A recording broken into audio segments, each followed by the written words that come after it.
Tonight, we're going to talk about something that has quietly stunned the scientific community. The James Webb Space Telescope looked deeper into the universe than anything ever built by human hands. And what it found out there doesn't just challenge what we thought we knew. It breaks something in the way we understand reality itself. Because when James Webb pointed its golden mirrors into the farthest reaches of space, it wasn't just seeing distant light. It was looking back in time, billions of years into the past, to an era when the universe was supposed to be young, chaotic, and empty. But it wasn't empty. What it found were galaxies that shouldn't exist. Structures so massive and so well formed that they defy our best models of how the cosmos grew. And the implications of that are staggering. Before we go any further, if you find this kind of deep exploration fascinating, a quick like or subscribe really helps the channel grow. It's a small thing for you, but it makes a huge difference for me. Now, let's begin. Let's start with something that seems simple, but is actually one of the most profound truths in all of science. When you look at anything in space, you are not seeing it as it is right now. You are seeing it as it was in the past. This isn't some poetic metaphor. It's literal physics. And understanding this single idea is the key to understanding everything the James Webb Space Telescope has revealed and why it has shaken astronomy to its foundations. Light travels fast, incredibly fast, about 300,000 kilometers per second. In a single second, light could circle the Earth more than 7 times. At that speed, light seems instantaneous in your everyday life. When you flip on a lamp, the room fills with light so quickly that your brain perceives no delay at all. But there is a delay, a tiny one. The light from that lamp takes a few billionths of a second to reach your eyes. You just can't notice it because the distance is so small and the speed is so enormous. But space is not small. Space is vast beyond anything your daily experience could prepare you for. And across those vast distances, even something as fast as light needs time to travel. Real, measurable, significant amount of time. This means that when you look at the moon tonight, you're not seeing it as it exists in this exact moment. You're seeing it as it was about 1.3 seconds ago. That's how long it takes moonlight to reach your eyes. The difference is tiny and meaningless for most purposes, but it's real. The moon you see is always slightly in the past. Every image your eye captures of the moon is already outdated by the time your brain processes it. Now, stretch that idea further. The sun is about 150 million kilometers from Earth. Light from the sun takes roughly 8 minutes and 20 seconds to reach us. So when you step outside and feel the warmth of the sun on your face, that warmth left the sun over 8 minutes ago. If the sun suddenly vanished right now, blinked out of existence entirely, you wouldn't know for over 8 minutes. You'd keep seeing it hanging in the sky, keep feeling its warmth on your skin, completely unaware that it was already gone. The information about its disappearance would still be traveling toward you at the speed of light, racing across 150 million kilometers of empty space. For 8 minutes and 20 seconds, you'd be living in a lie told by the speed of light. This principle scales up with distance. The farther away something is, the older the light you're seeing. Mars, when it's relatively close to Earth, is a few light minutes away. Jupiter's light takes about 33 to 54 minutes to reach us, depending on where both planets are in their orbits. Saturn is over an hour of light travel time away. Neptune, the most distant planet in our solar system, is about 4 light hours from Earth. The light you see when you look at Neptune through a telescope left that planet 4 hours before it reached your eye. You're seeing Neptune as it was 4 hours ago. And this has real consequences for space exploration. When NASA's mission controllers send a command to a rover on Mars, that command travels at the speed of light. But even at that speed, it takes between 3 and 22 minutes to arrive, depending on where Mars is in its orbit relative to Earth. If the rover encounters a problem, a wheel stuck on a rock, an unexpected obstacle in its path, the mission team on Earth doesn't find out for minutes, and then their corrective commands take minutes more to arrive. You can't drive a Mars rover in real time. The speed of light won't allow it. There's always a delay, always a gap between what is happening and what you know is happening. But even these planetary distances are tiny, absolutely insignificant compared to the spaces between stars. The nearest star beyond the Sun, Proxima Centauri, is about 4.24 light-years away. That means the light from Proxima Centauri that enters your telescope tonight has been traveling through the cold emptiness of interstellar space for over 4 years. It left that star more than 4 years ago and has been crossing the void between our solar system and theirs ever since. When that light began its journey, you were 4 years younger. Whatever was happening in your life back then, whatever joys or struggles you were experiencing, that's when this particular light started its trip toward Earth. You're not seeing Proxima Centauri as it is. You're seeing it as it was 4 years in the past. Sirius, the brightest star in the night sky, is about 8.6 light-years away. You see it as it was roughly 8.5 years ago. Polaris, the North Star, is about 445 light-years away. The light from Polaris that reaches your eye tonight began its journey around 1580, during the reign of Queen Elizabeth I, before the founding of Jamestown, before the Pilgrims sailed to the New World.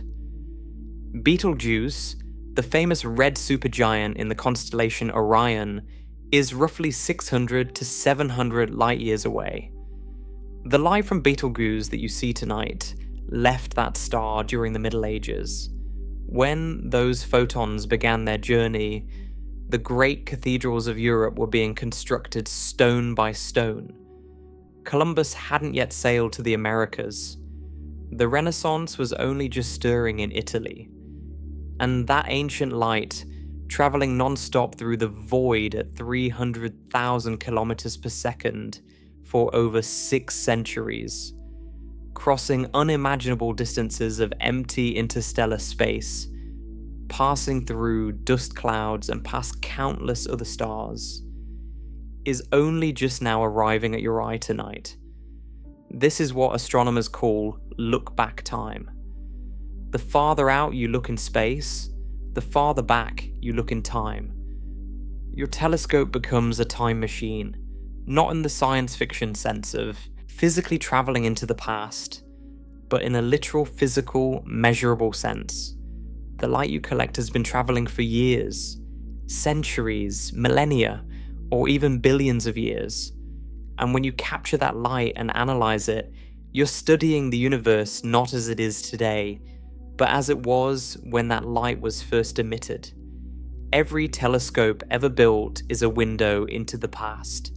This is the foundational principle that makes the James Webb Space Telescope so revolutionary. Because James Webb wasn't designed just to see far, it was designed to see old, to collect light that has been traveling for over 13 billion years. Light that was emitted when the universe itself was in its infancy. And the deeper you look, the younger the universe appears. Not because the universe is getting younger, but because you're peeling back layers of time, seeing earlier and earlier moments in cosmic history. Now, to understand why James Webb can do this, and why it has changed everything, you need to understand what happens to light as it travels across these immense cosmic distances. Because light doesn't just travel through a static, unchanging void. It travels through a universe that is expanding, and that expansion does something remarkable to the light passing through it. The universe has been expanding since the Big Bang, which occurred approximately 13.8 billion years ago. Space itself is stretching. Not just the objects in space moving apart from each other, but the actual fabric of space growing larger over time. This is one of the most counterintuitive facts in all of physics, and one of the most well-established. Every galaxy beyond our immediate local neighborhood is moving away from us. Not because those galaxies are flying through space like rockets, but because the space between them and us is growing. New space is literally being created between every distant object, stretching the distances ever larger. This expansion has a dramatic effect on light. As light travels through expanding space over billions of years, the space it's moving through stretches. And as the space stretches, the light stretches with it. This stretching increases the wavelength of the light. Shorter wavelengths, like blue and ultraviolet, get stretched into longer wavelengths, like red and infrared. Astronomers call this phenomenon redshift. The farther light has traveled, the more the space it passed through has expanded during its journey, and the more its wavelength has been stretched. Light from the most distant objects in the universe, objects whose light has been traveling for over 13 billion years, has been stretched so much that it's no longer visible light at all. It has been redshifted entirely out of the visible spectrum and into the infrared. Infrared is electromagnetic radiation with wavelengths longer than visible red light. Your eyes cannot detect it. You could stare directly at one of these ancient galaxies all night and see absolutely nothing. But instruments specifically designed to detect infrared radiation can see them clearly. This is precisely where James Webb enters the story and where everything changes. The James Webb Space Telescope was specifically engineered to see in infrared. Its primary mirror, which spans 6.5 meters across and is composed of 18 hexagonal segments, coated in a microscopically thin layer of gold, is optimized to collect and focus infrared light. Gold is used because it is one of the best reflectors of infrared wavelengths that exist. The telescope also carries an enormous sun shield, roughly the size of a tennis court, made of 5 layers of a material called Kapton. This sun shield keeps Webb's instruments at temperatures below minus 230 degrees Celsius, colder than any natural place on Earth. This extreme cold is absolutely essential because infrared is essentially heat radiation. Everything that has a temperature emits infrared light. If the telescope's own instruments were warm, their thermal radiation would drown out the faint infrared signals arriving from the distant universe. It would be like trying to hear a whisper while standing next to a jet engine. The telescope has to be cold, incredibly cold, to hear the faint whispers of the ancient cosmos. James Webb orbits the Sun at a point called the second Lagrange point, or L2, about 1.5 million kilometers from Earth. At this gravitationally balanced location, the telescope can keep its sun shield pointed toward the Sun, Earth, and Moon simultaneously, blocking their light and heat while its mirrors face outward into the deep cold of space. This gives it an unobstructed, thermally pristine view of the universe. No previous telescope has ever had this combination of infrared sensitivity, mirror collecting area, and thermal stability.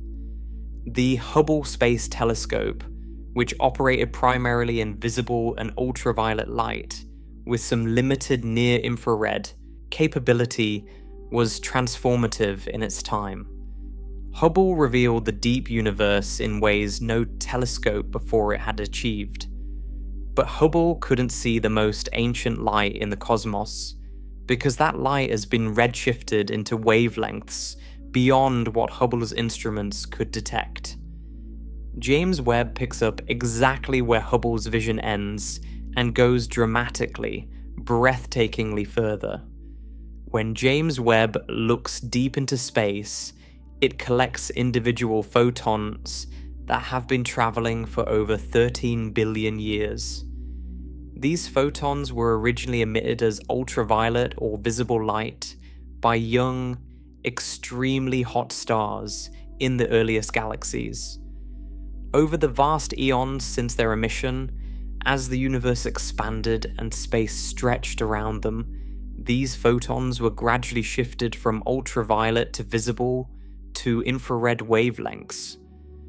By the time they reach Webb's golden mirrors after their 13 billion year journey, they carry encoded within them information about a universe that was only a few 100 million years old.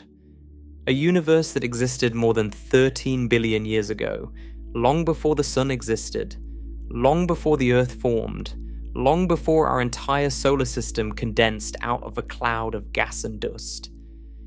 Think about that timescale for a moment. The universe is 13.8 billion years old. James Webb is capturing light from when the universe was roughly 200 million to 700 million years old. That's the equivalent of looking at a photograph of a 90-year-old person taken when they were somewhere between 1 and 4 years old. You're seeing the cosmos in its infancy, its very first chapter. And here is where the expectations come in. Because astronomers had very specific, well-founded ideas about what the early universe should look like, based on decades of mathematical theory, sophisticated computer simulations running on the most powerful supercomputers on Earth, and observations from earlier telescopes like Hubble and Spitzer. Scientists had built detailed models of how the universe evolved after the Big Bang.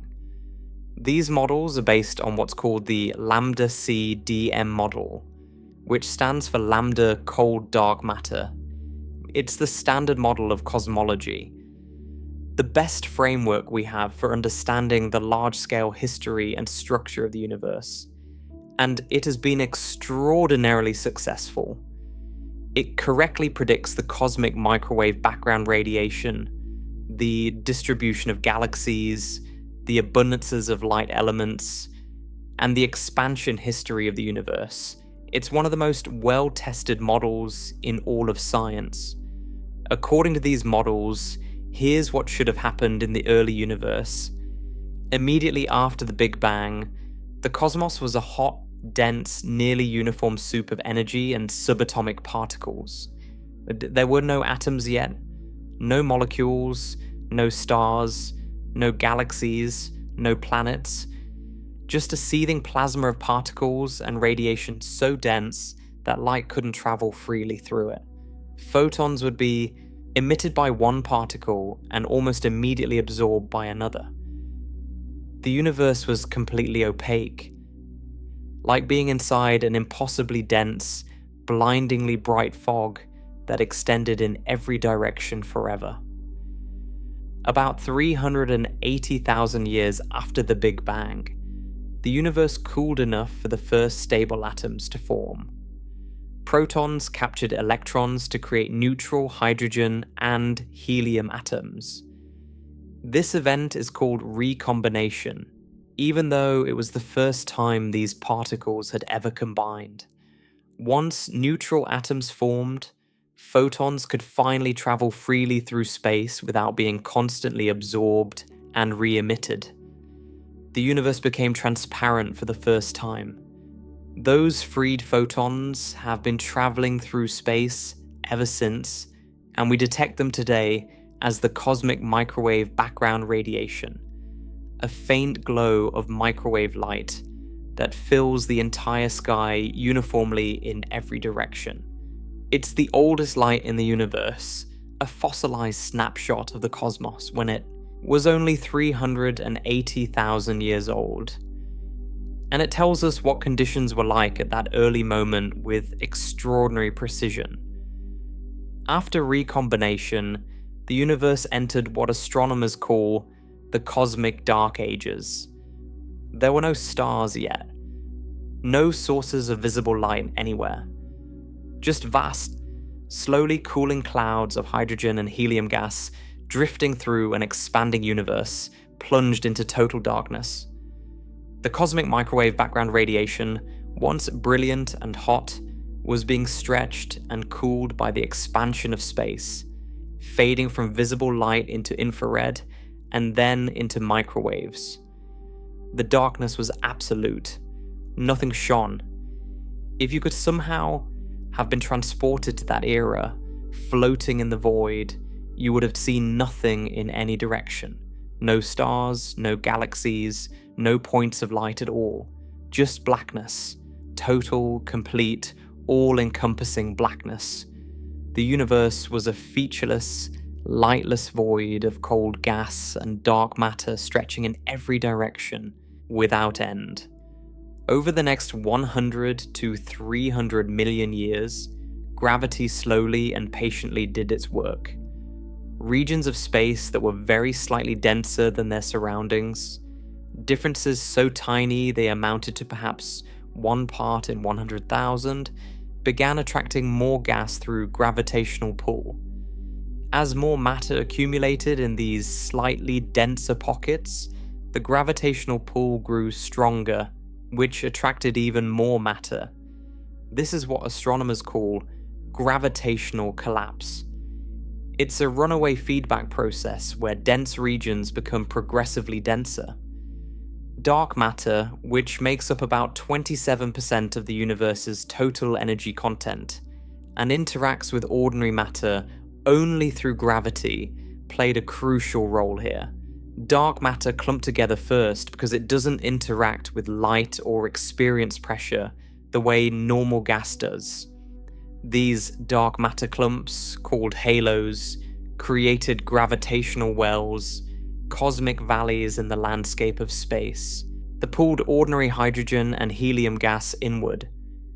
The gas fell into these wells, compressed under its own weight, heated up from the compression, and eventually, in the densest pockets, ignited nuclear fusion. The first stars were born. The cosmic dark ages ended. Light returned to the universe. These first stars, sometimes called population 3 stars, were unlike any stars that exist today. They formed from pure hydrogen and helium, because no heavier elements had been created yet. The Big Bang produced hydrogen, helium, and tiny traces of lithium, nothing else. Without heavier elements like carbon and oxygen to help cool the collapsing gas clouds efficiently, these first clouds had to reach much higher masses before they could fragment and ignite fusion. The result was that the first generation of stars tended to be enormous. Some may have been 100 times more massive than our Sun. Others may have reached 200 or even 300 solar masses. They would have been blindingly luminous, pouring out ultraviolet radiation millions of times more intense than the Sun's output. But they burned through their nuclear fuel at a ferocious rate. A star of 200 solar masses might live only 2 or 3 million years before exhausting its hydrogen. By contrast, our Sun has been burning steadily for 4.6 billion years and will continue for another 5 billion. These massive first stars lived fast, died spectacularly, and in their deaths, they seeded the cosmos with the first heavy elements: carbon, oxygen, silicon, iron, nickel, sulfur, the raw materials of rocky worlds.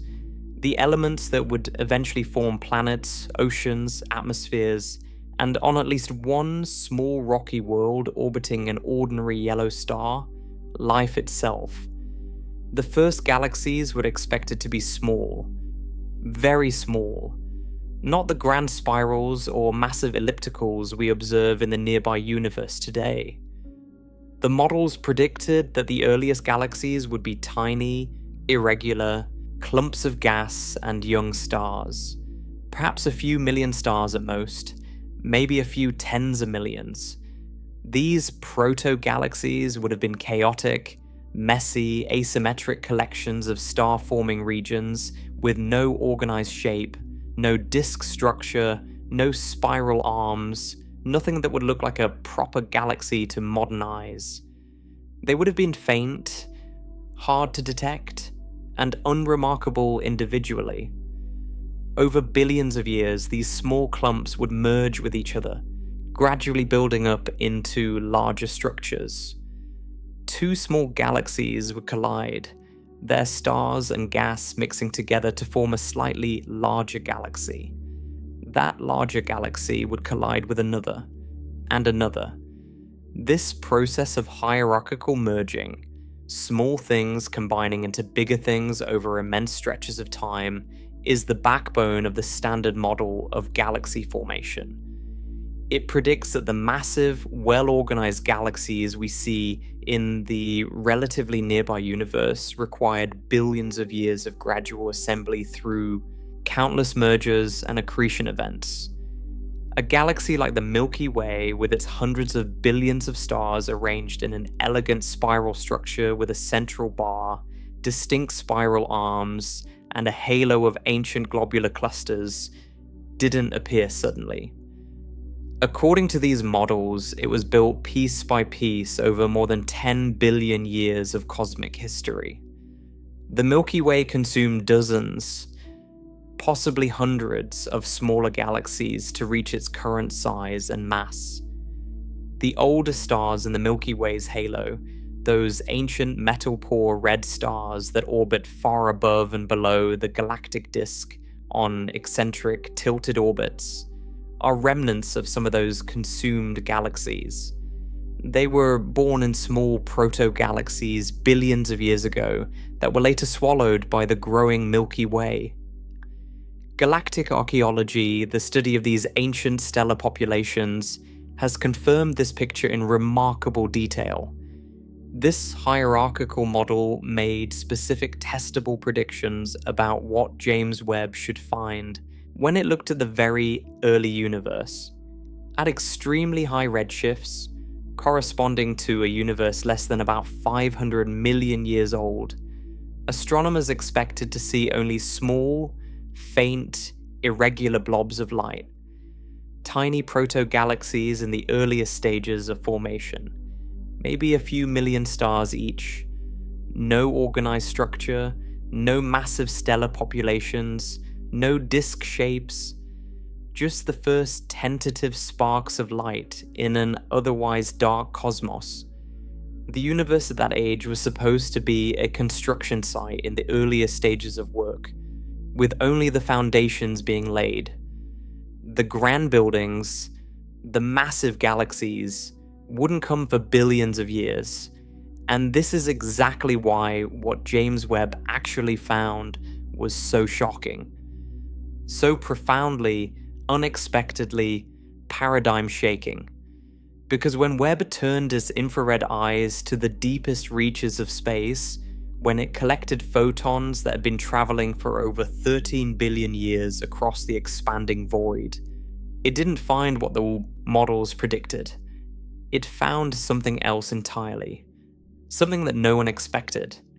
Something that forced astronomers around the world to stop, recheck their data, recheck it again, and then question assumptions they had held for decades. Instead of tiny, faint blobs, Webb found galaxies. Real, substantial galaxies. Not small proto-galactic clumps, but massive, luminous, structured galaxies existed at a time when the universe was barely a few 100 million years old. Galaxies containing billions of solar masses worth of stars. Galaxies with surprisingly organized shapes, including what appeared to be disk structures and even hints of spiral features. Galaxies that looked, in some cases, strikingly similar to galaxies in the much more recent universe. Galaxies that, according to everything we thought we understood about how cosmic structure grows and evolves, simply should not have been there. Not yet. Not that early, not that big. The initial reaction in the astronomical community was a mixture of cautious excitement, deep skepticism, and genuine disbelief. Papers began appearing within months of Webb's first deep field observations. Research teams on multiple continents analyzed the data independently using different analysis techniques. And the conclusion kept arriving the same way. Paper after paper, team after team, these galaxies are too big, too bright, and too mature for the age of the universe at the time we're seeing them. Now, it's important to be precise here. No one is saying the Big Bang didn't happen. No one is saying the universe isn't 13.8 billion years old. The evidence for both of those fundamental facts is overwhelming and comes from multiple completely independent lines of observation. The cosmic microwave background, the abundance of light elements, the observed expansion rate of the universe, and the age of the oldest stars, all of these point to a universe that began in a hot, dense state approximately 13.8 billion years ago. That hasn't changed. That isn't what's being challenged. What has changed is our understanding of what happened in the first few 100 million years after that beginning. The timeline we thought we understood, the gradual patient buildup from tiny clumps to massive galaxies over billions of years of hierarchical merging. That timeline now has serious tension with what we're actually observing. The universe appears to have been assembling enormous structures far earlier than our best models predicted. And the sheer scale of what it built, the mass, the luminosity, the structural complexity of these early galaxies is what has left astronomers searching for answers. This is not a crisis that destroys physics or invalidates decades of work. It's something more subtle and arguably far more exciting. It's a tension between prediction and observation. A crack in the wall of understanding. A place where theory and evidence do not quite align. And in science, those cracks are exactly where the most profound discoveries happen. Every major revolution in astronomy has come from moments like this, when the universe showed us something we didn't expect, and we had to rethink what we thought we knew in order to accommodate the new evidence. The discovery of the cosmic microwave background in 1965 was unexpected. The accelerating expansion of the universe discovered in 1998 through observations of distant supernovae was unexpected. And now, the existence of massive, surprisingly mature galaxies in the infant universe is unexpected. Each of these surprises ultimately led to a deeper understanding. The question now is what revolution these new observations from James Webb will ultimately bring about. To understand the full scope of what Webb has found and why it's so startling, we need to go deeper. We need to look at these ancient galaxies more closely, examine how massive they really are, understand the specific ways they challenge our models, and wrestle with what their existence means for the story of how the universe grew from a nearly featureless void into the vast, structured cosmos we inhabit today. Because the more closely astronomers have examined these impossible early galaxies, the stranger and more profound the implications have become. The first deep images from James Webb arrived in July of 2022, and the astronomical community has not been the same since. The initial release was called Webb's First Deep Field, and it was a photograph of a galaxy cluster known as SMACS 0723. This cluster sits about 4.6 billion light years from Earth. But the cluster itself wasn't the main attraction. The cluster's enormous mass bends the fabric of space around it, acting like a cosmic magnifying glass. This effect, predicted by Einstein's general theory of relativity, is called gravitational lensing. The gravity of the foreground cluster warps the space around. It's so dramatically that light from far more distant galaxies behind it gets bent and magnified, allowing us to see objects that would otherwise be too faint and too distant to detect. And in that first deep field image, scattered among the thousands of galaxies visible in an area of sky roughly the size of a grain of sand held at arm's length, were some of the most distant objects ever observed by any instrument in human history. Tiny smudges of reddish light, their color betraying their extreme distance. Red because their light had been stretched by billions of years of cosmic expansion as it traveled across the growing universe. Red because they were impossibly far away and impossibly old. These weren't just distant galaxies. They were windows into the first billion years of the universe's existence. And even in that very first image, astronomers could already see that something wasn't quite matching their expectations. But the real surprises came in the weeks and months that followed, as astronomers around the world began analyzing data from Webb's various deep survey programs. These programs had names like CERS, GLASS, JADES, and CosmosWeb. Each one pointed Webb's infrared eyes at different patches of the deep sky, collecting photons from the most ancient and distant corners of the observable universe. And what they found, over and over, in field after field, was the same astonishing result.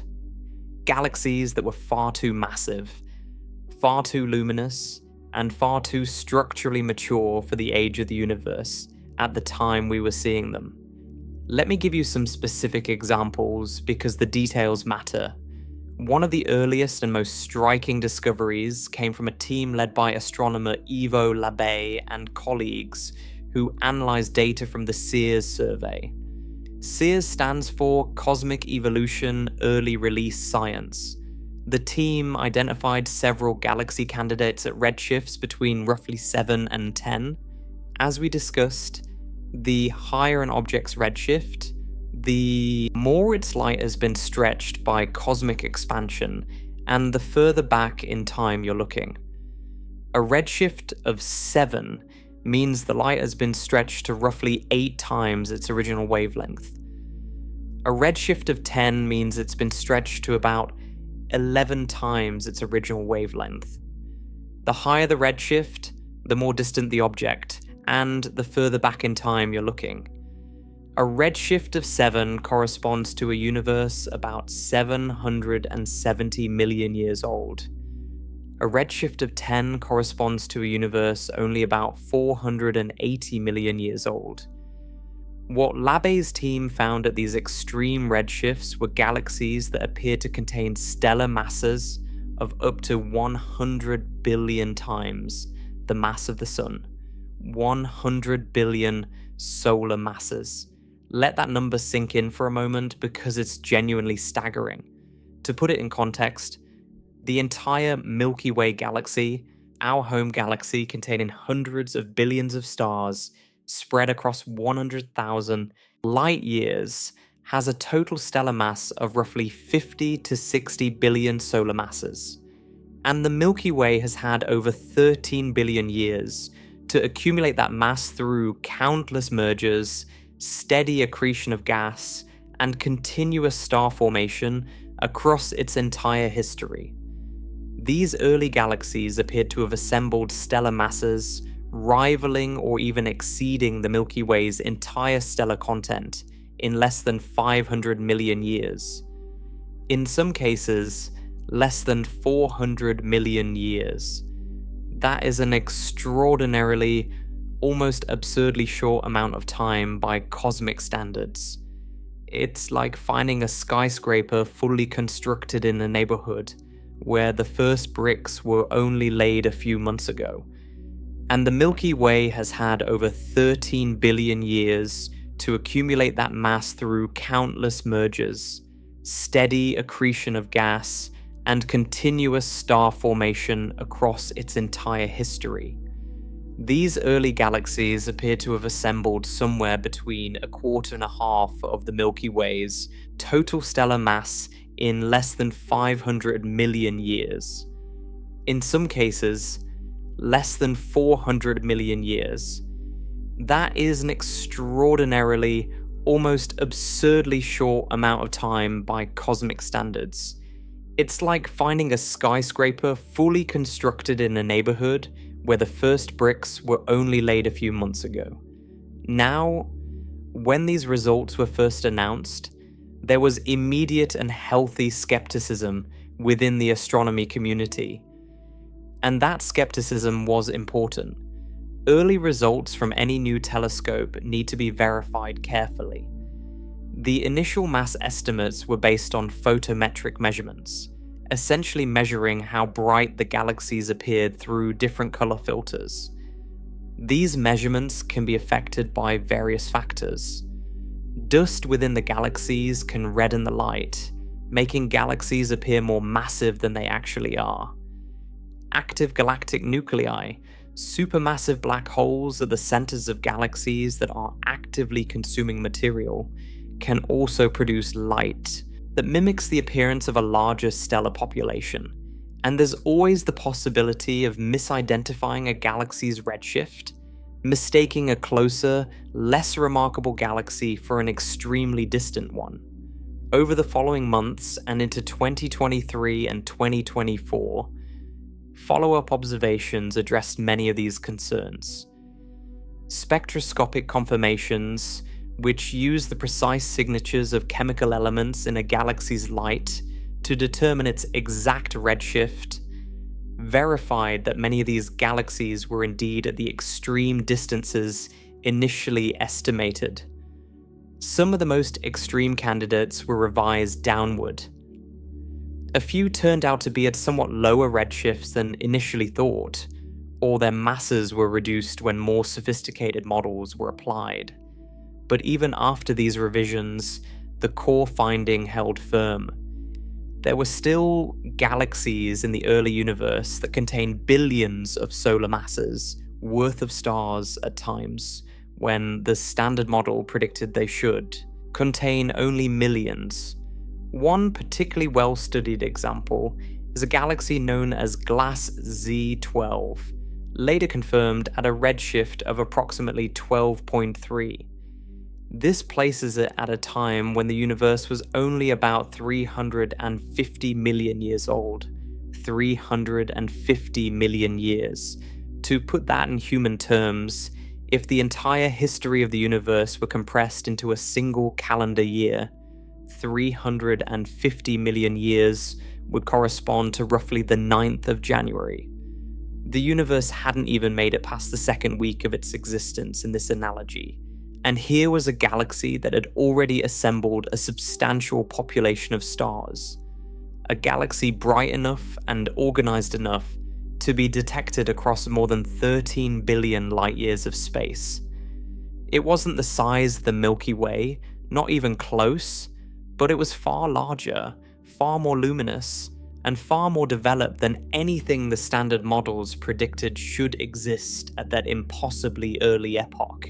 Another discovery that captured enormous attention was a galaxy nicknamed Maisie's Galaxy, found in the Sears data at a spectroscopically confirmed redshift of about 11.4. This placed it at roughly 390 million years after the Big Bang. Again, an era when the universe should have been populated only by tiny, irregular proto-galactic fragments. Instead, here was a galaxy bright enough and massive enough to be clearly detected across 13 billion years of space and time. The JADIS survey, which stands for JWST Advanced Deep Extragalactic Survey, produced some of the deepest images ever taken of the universe. In these images, astronomers found dozens of galaxy candidates at redshifts above 10, including several above 13, and even one candidate that initially appeared to be at a redshift of roughly 16. A redshift of 16 would correspond to a universe only about 250 million years old. That is breathtakingly early. While some of these extreme candidates are still being verified, and the highest redshift claims remain under scrutiny, the sheer number of galaxies found at redshifts between 8 and 13 has been consistently higher than models predicted. It's not just a few outliers, it's a pattern. The early universe appears to have been producing galaxies more efficiently than anyone thought possible. But it's not just the masses that are surprising, it's the maturity of these galaxies. And this is where the story gets even more puzzling. Astronomers can determine the age and composition of a galaxy's stellar population by studying the spectrum of light it emits. Young, newly formed stars are hot and blue. They produce lots of ultraviolet light.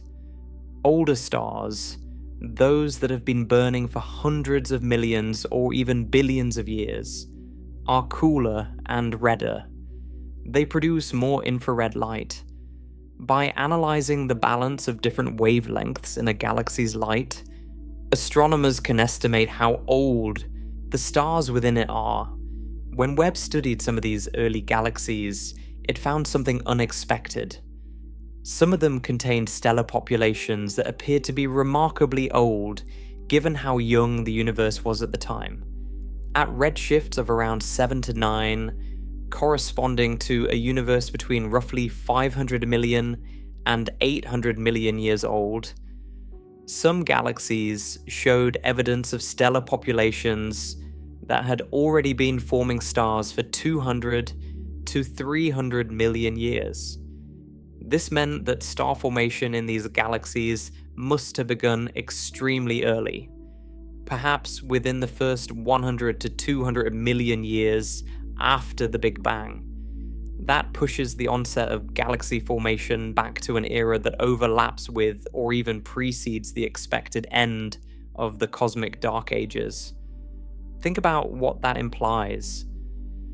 The standard picture says the cosmic dark ages lasted from about 380,000 years after the Big Bang, when the universe became transparent, until roughly 100 to 300 million years after the Big Bang, when the first stars ignited.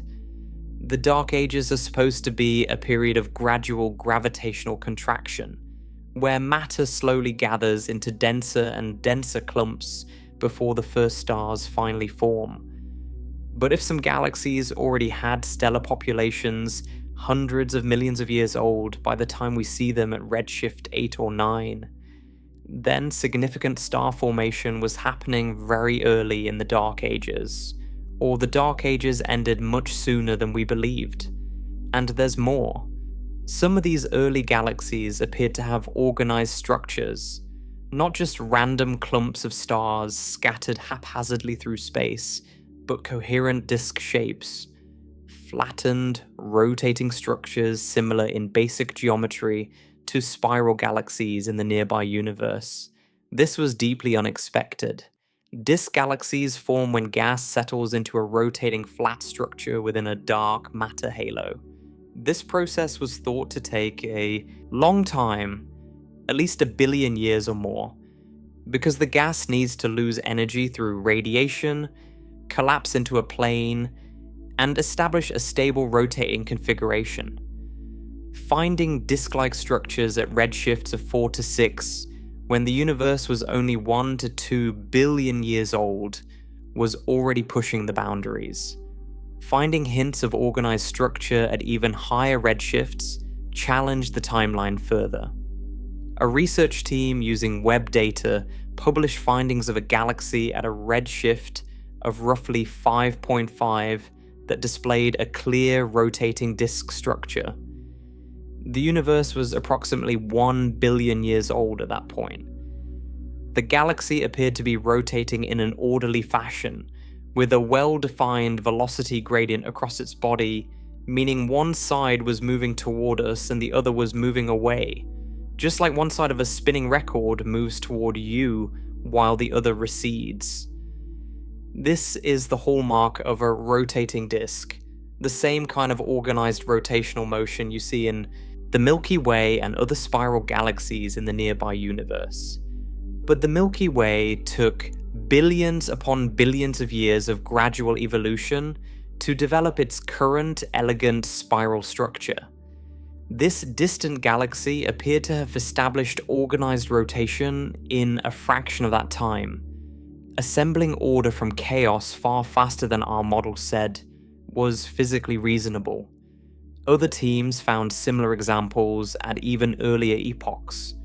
The recurring theme was the same: structure, order, and maturity appearing far sooner than models anticipated.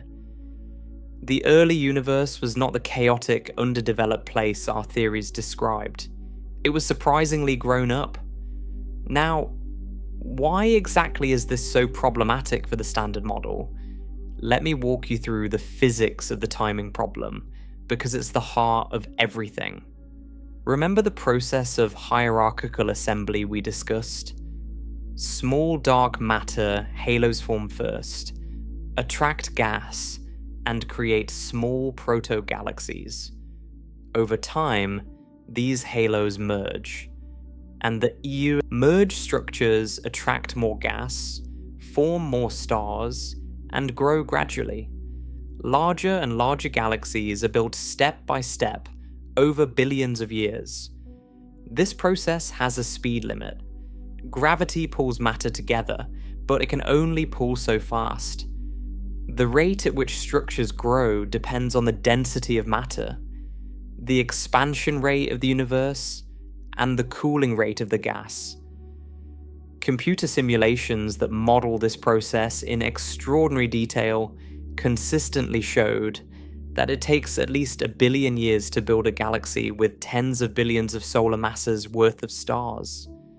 The early universe simply doesn't provide enough time for the full hierarchical assembly process to produce galaxies of the size Webb is observing. Here's a concrete way to think about this timing problem. The universe is about 13.8 billion years old. At a redshift of 10, we're looking at a universe that is only about 480 million years old. That's roughly 3.5% of the universe's current age, just 3.5%. In that tiny sliver of cosmic history, barely a 20th of the full timeline, galaxies with billions of solar masses of stars have already formed.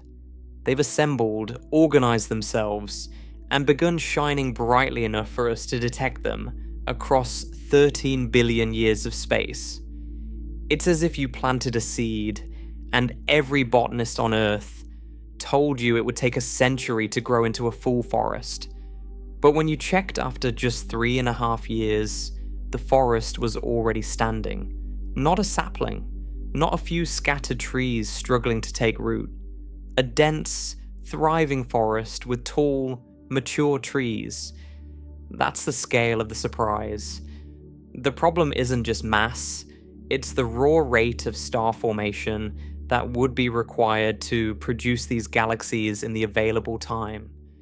To accumulate tens of billions of solar masses of stars in just a few 100 million years, these early galaxies would have needed to convert gas into stars at rates far exceeding what we observe in most galaxies in the nearby, more mature universe. The Milky Way today forms at roughly 1 to 3 new stars per year. It's been doing this steadily for billions of years, gradually building up its stellar population star by star.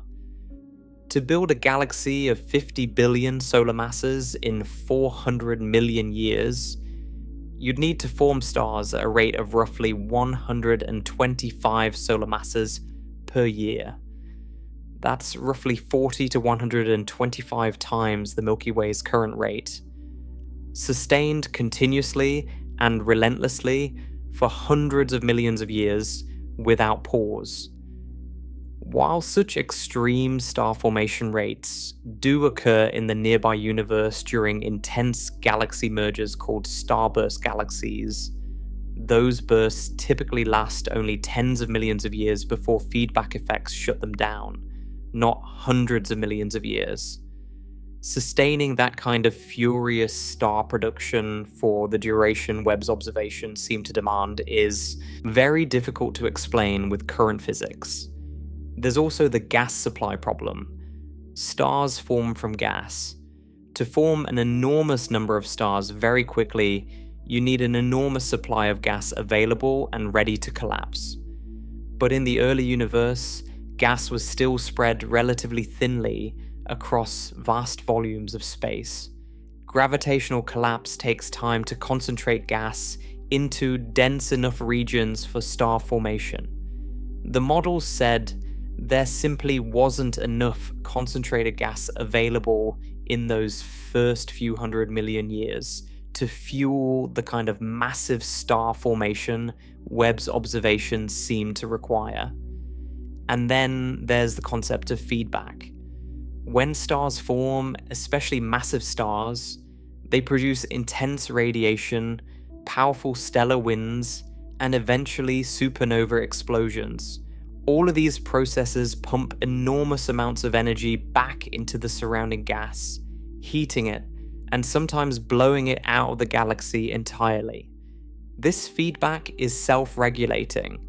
The more stars form, the more energy is pumped into the gas, which slows down or temporarily halts further star formation. It's like a thermostat. Galaxy formation doesn't run away unchecked because the process contains its own braking mechanism. Models that include realistic feedback consistently produce galaxies that grow more slowly than models without it. And yet, the galaxies Webb is finding seem to have grown extremely fast, despite these feedback mechanisms. There's also a fascinating puzzle related to something astronomers call cosmic downsizing. This is an observational pattern that was noticed well before James Webb launched. But Webb's data has made it even more striking. Downsizing refers to the observation that the most massive galaxies in the universe appear to have formed their stars earlier and faster than less massive galaxies. In the nearby universe, we see that the biggest elliptical galaxies, which contain trillions of stars, are made up almost entirely of old red stars. They stopped forming new stars billions of years ago. Meanwhile, smaller galaxies like the Milky Way are still actively forming stars today. This pattern is deeply counterintuitive. You might naturally expect the biggest galaxies to take the longest to build, just as the tallest skyscrapers require the most construction time. Instead, it appears the opposite is true. The biggest galaxies assembled their stellar mass quickly and early, then essentially stopped forming new stars, and have been quietly aging ever since, while smaller galaxies like the Milky Way took their time, forming stars gradually and steadily over billions of years. Webb's observations of massive galaxies in the very early universe fit this downsizing pattern and extend it dramatically to much earlier epochs than ever observed before. The biggest galaxies didn't just form early, they formed shockingly early, within the first few 100 million years. This intensifies the downsizing puzzle enormously, because it means the universe's most efficient galaxy building happened at the very beginning, during the period when conditions for building galaxies were supposed to be the most difficult. Let me also address the question of black holes, because the early galaxies Webb has found aren't just unexpectedly massive in their stellar content. Some of them also appear to harbour supermassive black holes that are themselves puzzlingly large for their age. Supermassive black holes sit at the centres of most large galaxies. The Milky Way's central black hole, Sagittarius A star, has a mass of about 4 million times the mass of the Sun. In the nearby universe, the biggest supermassive black holes can reach masses of billions or even tens of billions of solar masses. But these monsters were thought to have grown gradually over billions of years, starting as small seed black holes and growing by consuming gas and merging with other black holes. Webb, along with other observatories including the Chandra X-ray Observatory, has found evidence of supermassive black holes with masses of hundreds of millions of solar masses or more existing at redshifts of 6, 7, 8, and beyond. A universe less than 1 billion years old containing supermassive black holes of that size poses the same kind of fundamental timing problem as the massive galaxies themselves. Standard models of black hole growth simply can't easily produce such massive black holes so quickly, even if a seed black hole formed from the collapse of one of the very first massive stars.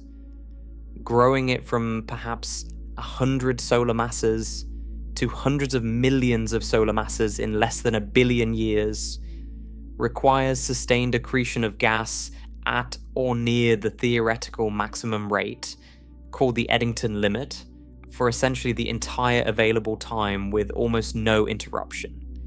That's theoretically possible in the equations, but physically very unlikely in practice, because black hole feeding is typically episodic and irregular rather than continuous. Gas falls in toward the black hole, forms a swirling accretion disk, gets superheated, produces powerful outflows and jets that temporarily blow away the surrounding gas and starve the black hole of fuel, and then over time the gas settles back in and the cycle repeats. This stop and start feeding makes it very hard to sustain maximum growth rates for hundreds of millions of years straight. The relationship between these early massive black holes and their host galaxies is also interesting. In the nearby universe, there's a well-known correlation between the mass of a galaxy's central supermassive black hole and the mass of its central stellar bulge. Black holes that are more massive tend to live in galaxies with more massive bulges, and the ratio is remarkably consistent. This suggests that galaxies and their central black holes grow together, co-evolving over time through feedback processes. But some early Webb observations hint that the black holes in early galaxies may be overly massive compared to their host galaxies, meaning the black holes grew faster than the galaxies themselves. If confirmed, this would be another piece of evidence that something about early cosmic growth was very different from what we see in the more recent universe. Now, I want to be very clear about something because it matters for understanding where the science actually stands. Not every initial claim has held up under further scrutiny. That is completely normal and healthy in science. Some of the earliest mass estimates for extreme redshift galaxies were later revised downward when better data became available or when more sophisticated analysis methods were applied. Some galaxy candidates that initially appeared to be at extremely high redshifts turned out to be at somewhat lower redshifts. Some objects that looked like massive galaxies turned out to contain active galactic nuclei whose bright emissions mimicked a larger stellar population. In a few cases, Unusual dust properties made galaxies appear redder and therefore apparently more massive than they actually were. But here is the critical point.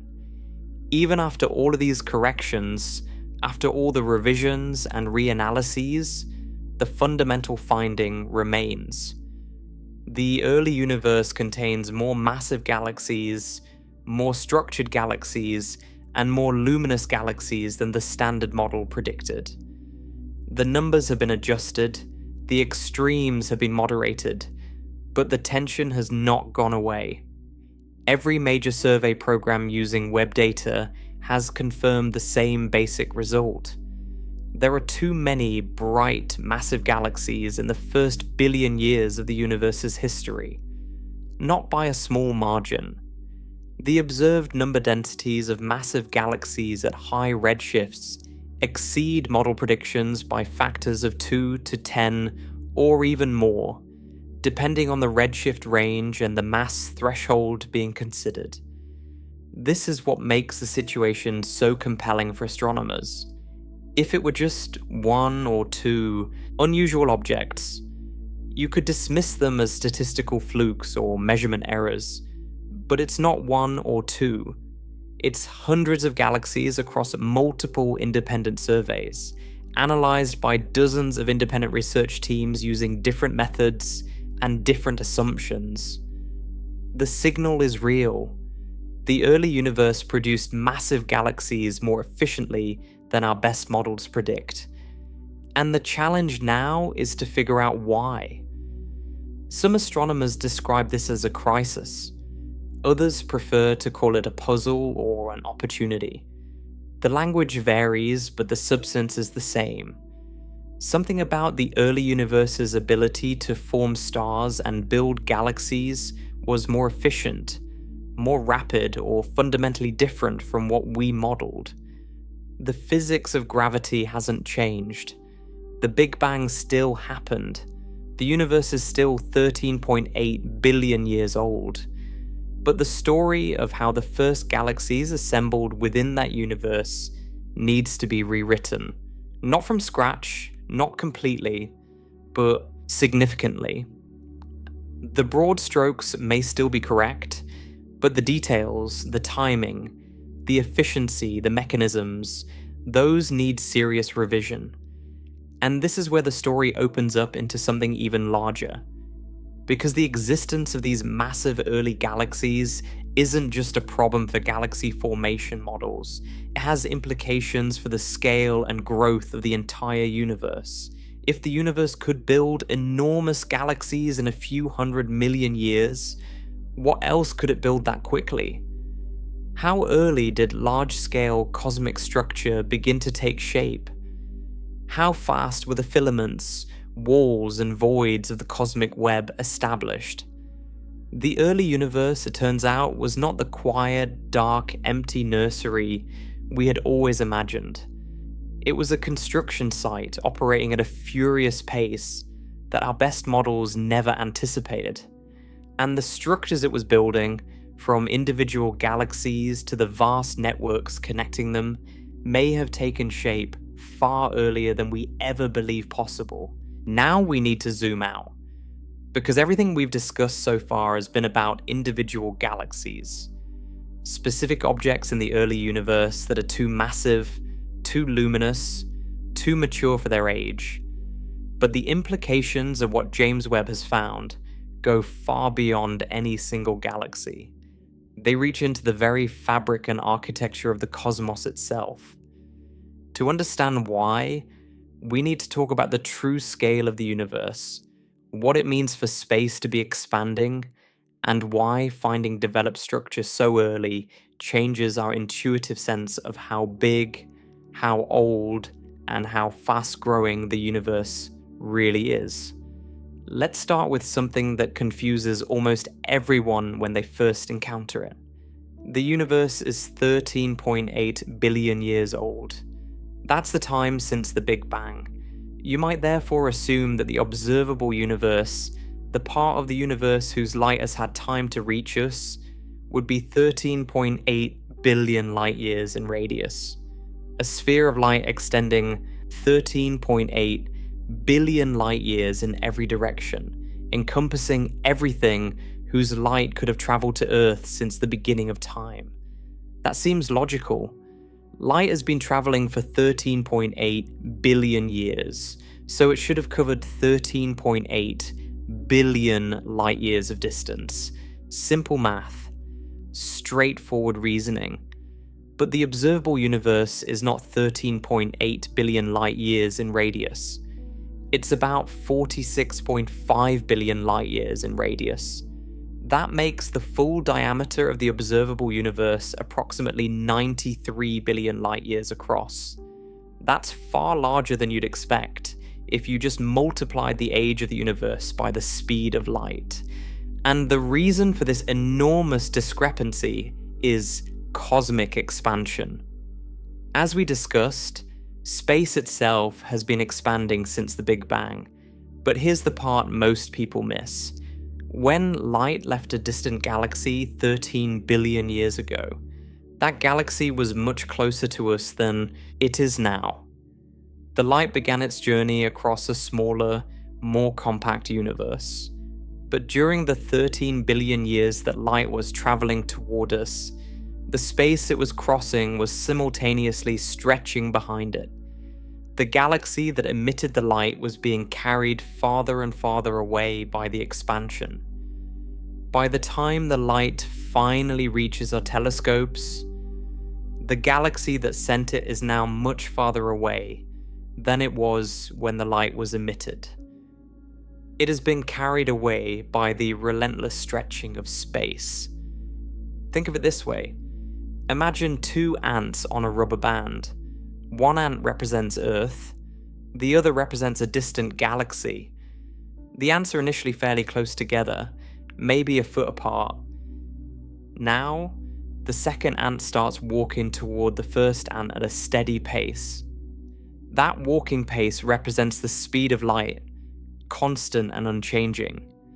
But while the second ant is walking, someone is slowly stretching the rubber band, pulling it longer and longer.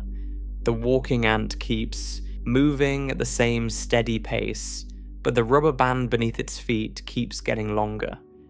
Every step the ant takes covers the same distance, but a new rubber band is being created behind it and ahead of it as the band stretches. The ant does eventually reach the first ant, completing its journey. But by the time it arrives, the total length of the rubber band it has crossed is much greater than the original distance between the two ants when the journey began. The ant walked a certain distance based on its speed and travel time, yes, but the rubber band was stretching the entire time, continuously adding extra distance that the ant also had to cross. The result is that the total distance traversed is enormously larger than you'd calculate from the ant's walking speed alone. This is essentially what happens to light in an expanding universe. Photons leave a distant galaxy traveling at the speed of light, but the space they're crossing is expanding as they travel. By the time those photons reach Earth, the total distance they've covered, accounting for all the expansion that occurred during their journey, is much greater than the distance they would have covered in a static, non-expanding universe.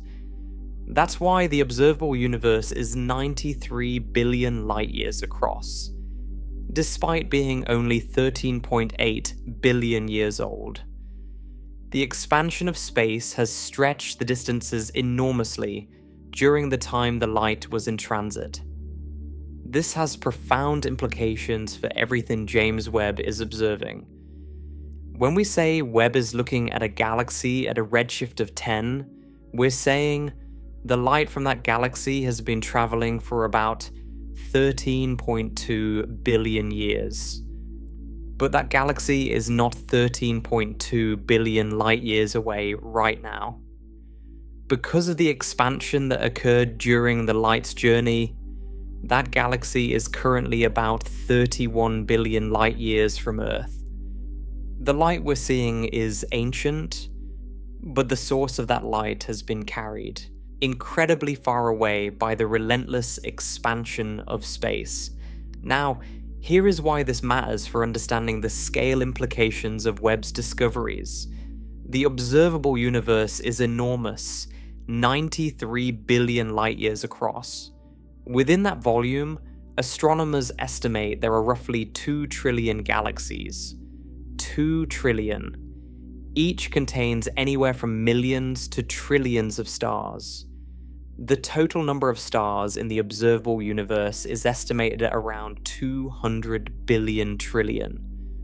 That's a 2 followed by 23 zeros. These numbers are so large that they stop meaning anything to the human brain. They become abstract symbols rather than quantities you can intuitively grasp. But the key insight from Webb's observations is this. The structures within this vast observable universe, the galaxies, the galaxy clusters, the filaments and walls that connect them, began forming much earlier than we thought. And that changes our understanding of not just individual galaxies, but the entire growth history of cosmic structure. To appreciate this, we need to talk about the cosmic web. Because galaxies don't exist in isolation. They're part of a much larger pattern, an enormous three-dimensional network that astronomers call the cosmic web. When you map the positions of galaxies across the universe, you don't find them scattered randomly like confetti thrown into the air. Instead, they cluster along long, thin structures called filaments, enormous threads of galaxies and dark matter stretching across hundreds of millions of light years, like the strands of a vast, three-dimensional spiderweb. Where multiple filaments intersect, you find dense galaxy clusters, massive knots in the web containing hundreds or thousands of galaxies bound together by mutual gravity, orbiting and interacting within enormous halos of dark matter. And between the filaments are vast, empty regions called voids, enormous bubbles of nearly empty space that can span hundreds of millions of light years across with almost nothing inside them. Most of the universe by volume is void. The galaxies, the clusters, the filaments, all of the visible structure we can see and map, occupy only a small fraction of the total volume of space.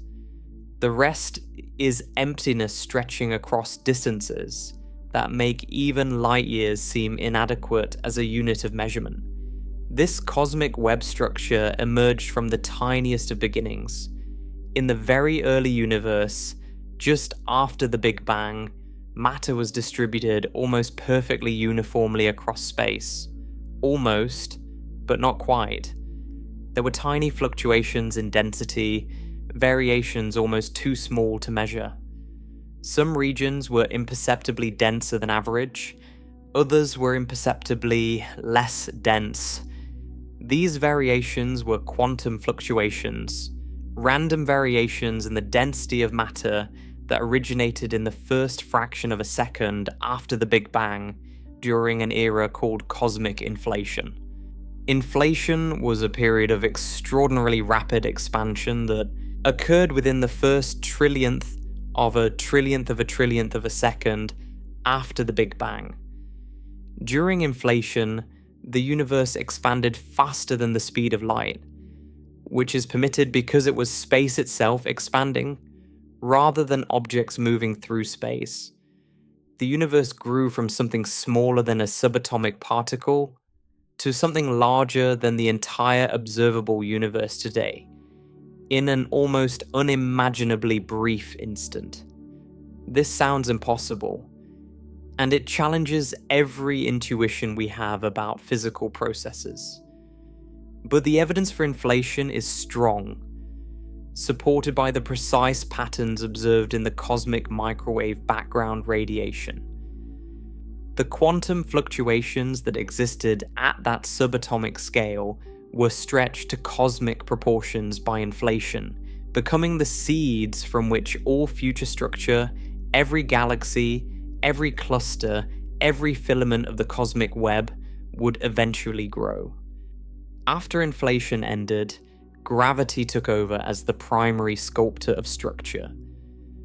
Over hundreds of millions of years, regions that were slightly denser than average attracted more matter through their slightly stronger gravitational pull.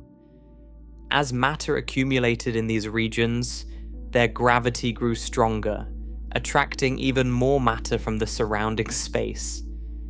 The denser regions became progressively denser, while the less dense regions lost matter and became progressively emptier. This is how the cosmic web formed. The dense regions became the filaments and clusters.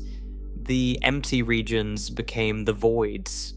Gravity amplified the initial tiny fluctuations into the vast structures we see today. Dark matter played a crucial role in this process.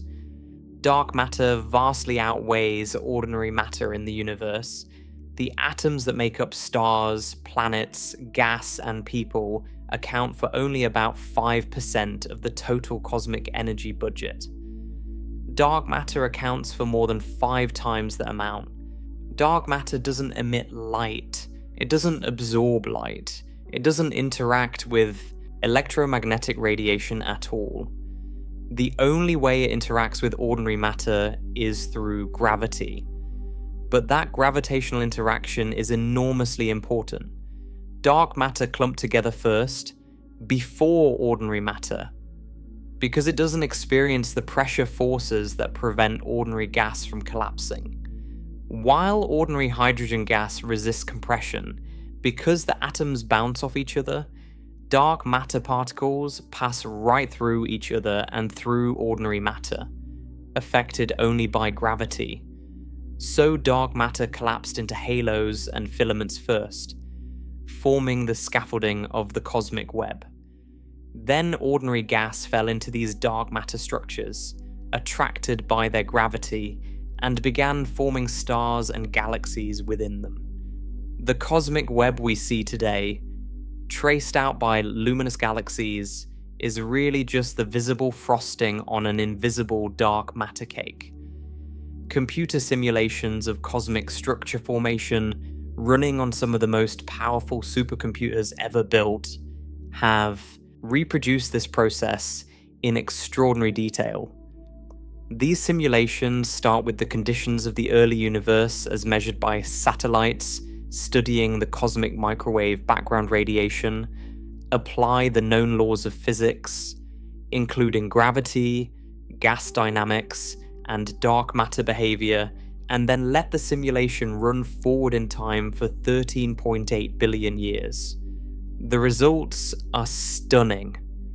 The simulations produce a cosmic web that looks remarkably like the one we observe in the real universe. Filaments, clusters, and voids all emerge naturally from gravity acting on initial density fluctuations over billions of years. This is one of the great triumphs of modern cosmology. We can simulate the growth of the universe from nearly uniform initial conditions to the complex web of structures we observe today. But here's where Webb's discoveries create a problem. These simulations don't just predict the final structure of the cosmic web. They also predict the timeline of its assembly. They tell us when different structures should form, how massive they should be at different epochs, and how quickly the web should develop from the initial smooth distribution of matter into the complex network we see today. And the timeline predicted by these simulations is what Webb's observations are now challenging. According to the simulations, the cosmic web develops gradually. Small dark matter halos form first, within the first few 100 million years. These merge into larger halos over billions of years. Galaxy clusters, the densest nodes of the web, don't fully assemble until the universe is several billion years old. The large-scale filamentary structure that connects clusters takes even longer to become well-defined. The cosmic web as we see it today is the product of over 13 billion years of gravitational sculpting. It didn't spring into existence fully formed. It was built slowly, piece by piece, as gravity patiently amplified the initial tiny density fluctuations into larger and larger structures. But if the galaxy's web is finding at extreme redshifts are as massive as they appear, then the structures that host them, the dark matter halos, the proto-clusters, the early filaments, must also be more developed than the simulations predict at those early times. You can't have a massive galaxy without a massive dark matter halo to host it. A galaxy containing tens of billions of solar masses of stars requires a dark matter halo containing at least hundreds of billions of solar masses or more to hold it together gravitationally. If those galaxies exist at redshifts of 8, 10, or 12, then the dark matter halos that host them must also exist at those redshifts. And if those massive halos exist, then the filaments and proto-clusters they're connected to must also be more developed than expected. The implication cascades upward from individual galaxies to the largest structures in the universe. There's observational support for this. Even before James Webb launched, astronomers using other telescopes had found hints of surprisingly early large-scale structure. Proto-clusters, early concentrations of galaxies that will eventually evolve into full galaxy clusters, had been detected at redshifts of 5, 6, and even 7. These proto-clusters contained multiple galaxies already gravitationally interacting with each other at times when the universe was less than 1 billion years old. Finding such concentrations that early suggested that the scaffolding of the cosmic web was being laid down faster than models predicted. Webb has intensified these findings. In several of its deep survey fields, astronomers have found what appear to be overdense regions at very high redshifts. Collections of galaxies clustered more closely together than you'd expect for a random distribution. These overdensities are likely the ancestors of today's massive galaxy clusters, the dense gravitational knots where the cosmic web was, already forming within the first billion years of cosmic history.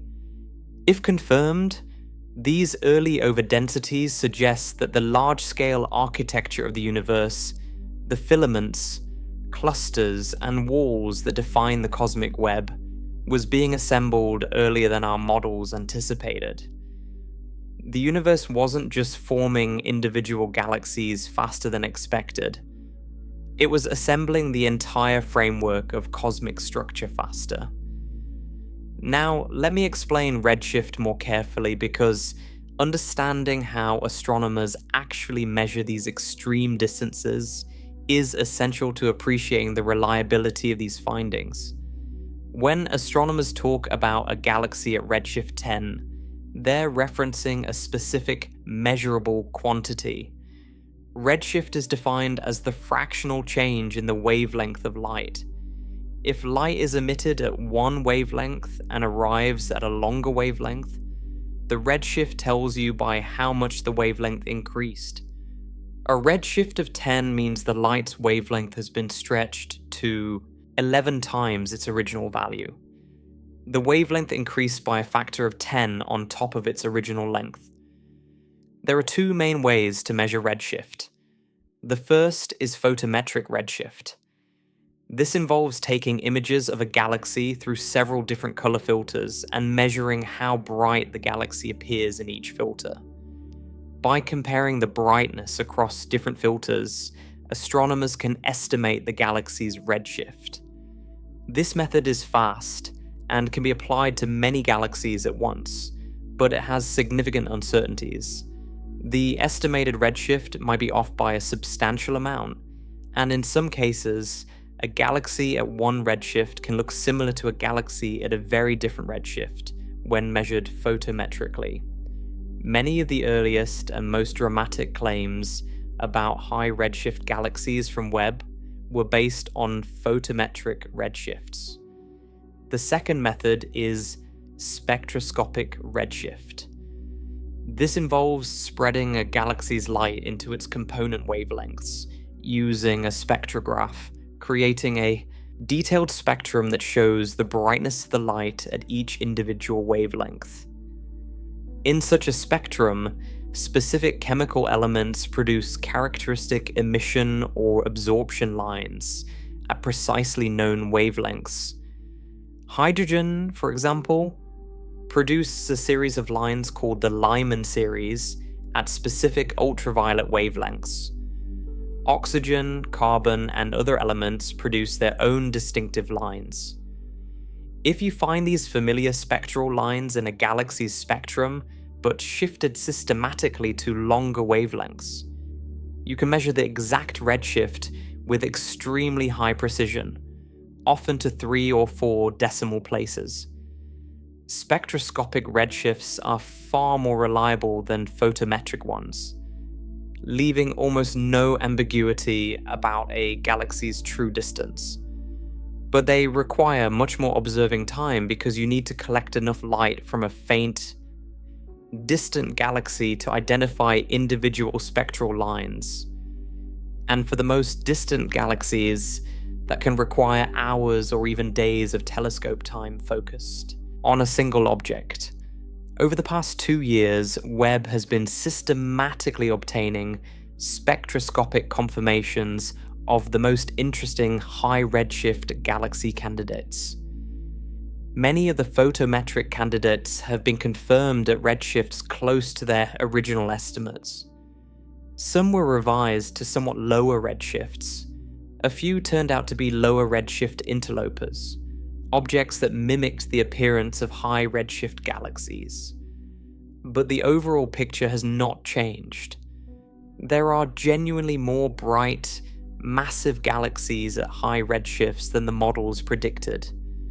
The spectroscopic confirmations have narrowed the uncertainties, but have not eliminated the fundamental tension. There is another way in which the scale of the universe connects to Webb's observations that most people don't think about. When we observe a galaxy at a redshift of 10, we're seeing it as it was when the universe was about 480 million years old. But the observable universe at that epoch was much smaller than it is today. The volume of the observable universe was a tiny fraction of what it is now. Everything was closer together. The distances between galaxies were shorter. The density of matter was much higher. This means that the conditions for galaxy formation were actually different in the early universe, not just because less time had elapsed, but because the physical environment was different. The universe was denser, hotter in terms of the cosmic microwave background temperature, and more compact. Gas that had been released from the primordial plasma after recombination was still relatively warm and still relatively close together. Dark matter halos, though smaller, were closer to each other, meaning mergers happened more frequently. In principle, this denser environment should have promoted faster structure formation to some degree. More matter in a smaller volume means stronger gravitational attraction and faster collapse. The models do account for this. The simulations know that the early universe was denser. They incorporate the changing density, temperature, and expansion rate of the universe at every epoch. And yet, even accounting for the denser early conditions, the simulations still don't produce galaxies as massive as what Webb is observing at these extreme redshifts. The conditions help, but they're not sufficient to explain the observations. Something else must be contributing. Let me put the scale of what Webb is seeing into a perspective that connects distance, time, and size all at once. When James Webb captures an image of a galaxy at redshift 12, it is collecting photons that were emitted 350 million years after the Big Bang. Those photons have been traveling for approximately 13.4 billion years to reach Webb's detectors. The galaxy that emitted those photons is currently, right now in the present moment, approximately 34 billion light years away from Earth. Not 13.4 billion light years, 34 billion. Because the space between us and that galaxy has been expanding during the entire 13.4 billion year journey of the light. That galaxy is part of a universe that is now 93 billion light years across. But when those photons were emitted, the observable universe was much smaller. The entire observable universe at that epoch had a radius of only about 3.6 billion light years. Everything we can see today, all 2 trillion galaxies, all the filaments and clusters and voids, all of it was compressed into a volume with a radius of roughly 3.6 billion light years. That's about 13 times smaller in radius than today, which means the volume was about 2,200 times smaller. Everything was over 2,000 times more tightly packed. And in that smaller, denser, younger universe, Webb is finding galaxies that contain billions of solar masses of stars. Galaxies with organized structures. Galaxies that, in some cases, look remarkably similar to galaxies we see in the much more recent universe. This is the true scale shock. It's not just that the galaxies are unexpectedly large, it's that the universe was assembling complex, massive structures when it was tiny, dense, and young.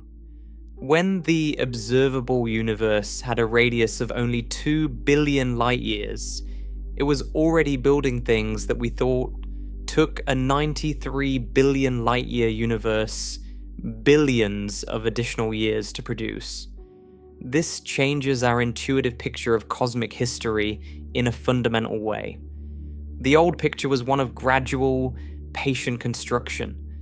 The universe started as a nearly featureless soup of gas and dark matter, a cosmic blank canvas with only the faintest hints of texture. Over billions of years, gravity slowly and methodically built structure. First, small dark matter halos condensed from the primordial soup. Then, small galaxies formed within those halos. Then, larger galaxies were assembled through mergers of smaller ones. Then, clusters of galaxies formed as gravity pulled multiple galaxies together. Then, superclusters emerged from the clustering of clusters. Then, the cosmic web took shape as filaments and voids became well-defined. Each stage took hundreds of millions or billions of years. The process was methodical, unhurried, cumulative, like a cathedral being constructed stone by stone over centuries. The universe today, with all its magnificent structure and breathtaking complexity, was understood as the product of 13.8 billion years of slow, steady, painstaking gravitational work. The new picture suggested by Webb's observations is meaningfully different. Not completely different, because the broad outlines are still correct, but the timing is dramatically compressed in ways that demand explanation.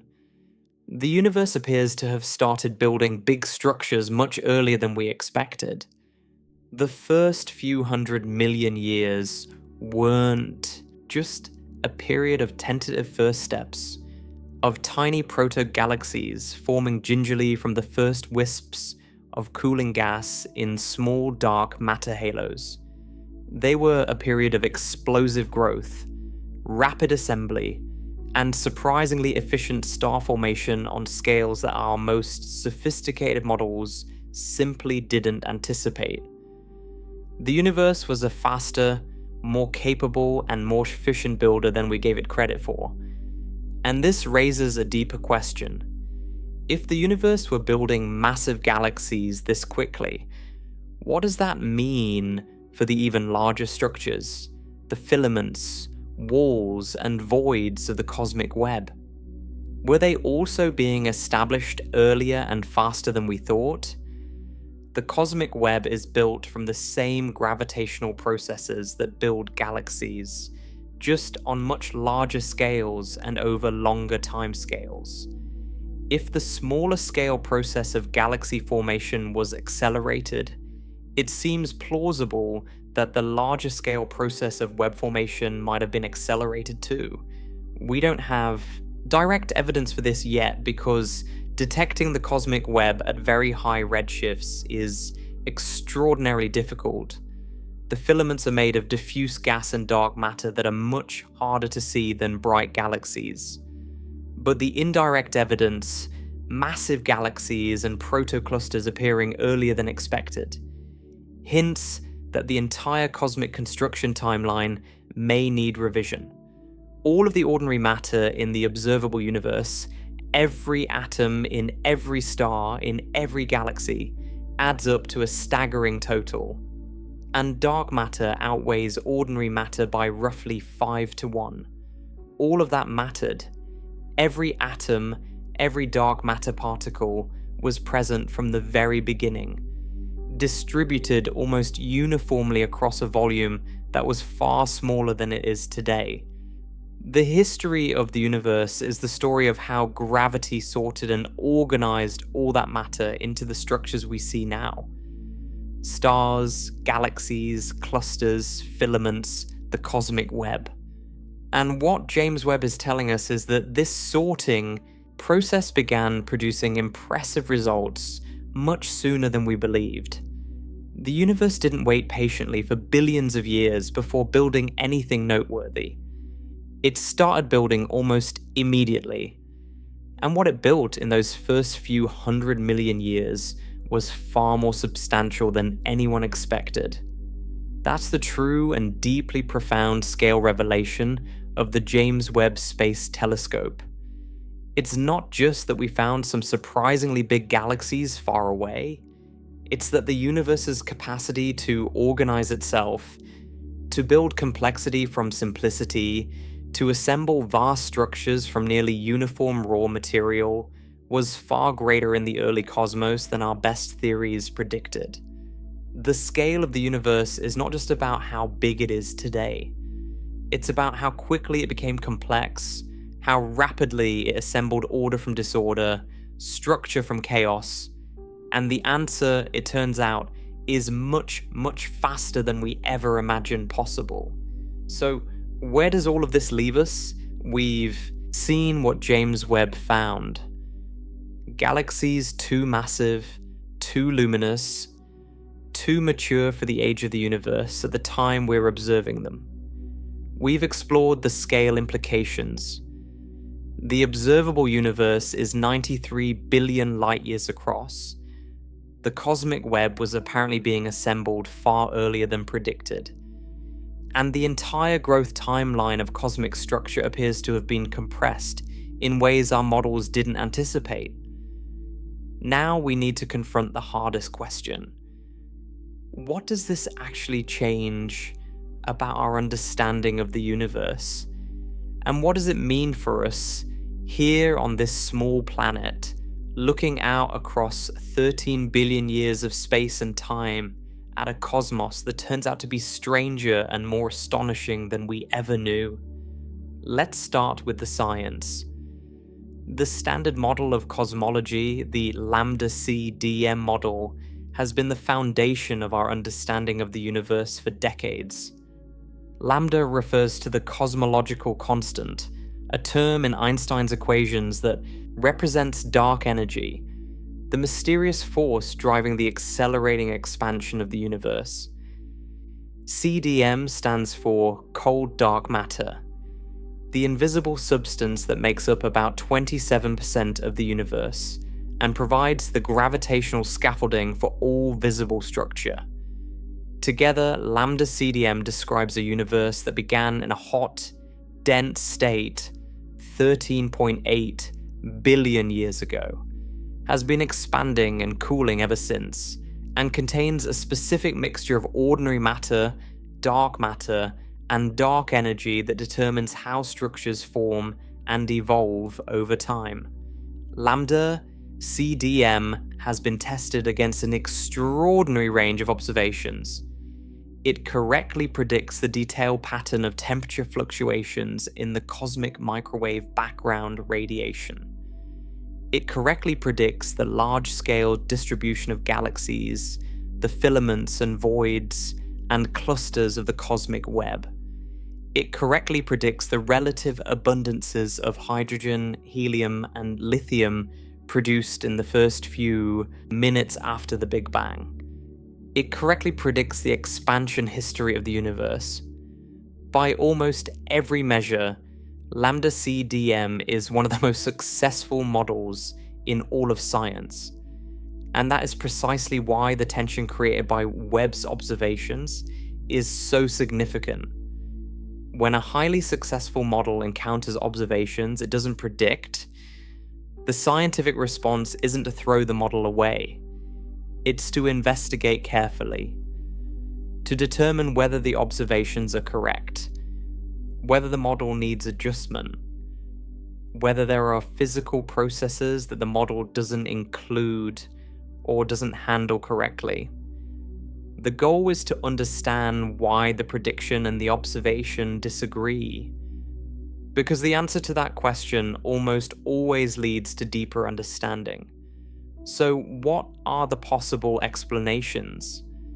How could the early universe have produced such massive, structured galaxies so quickly?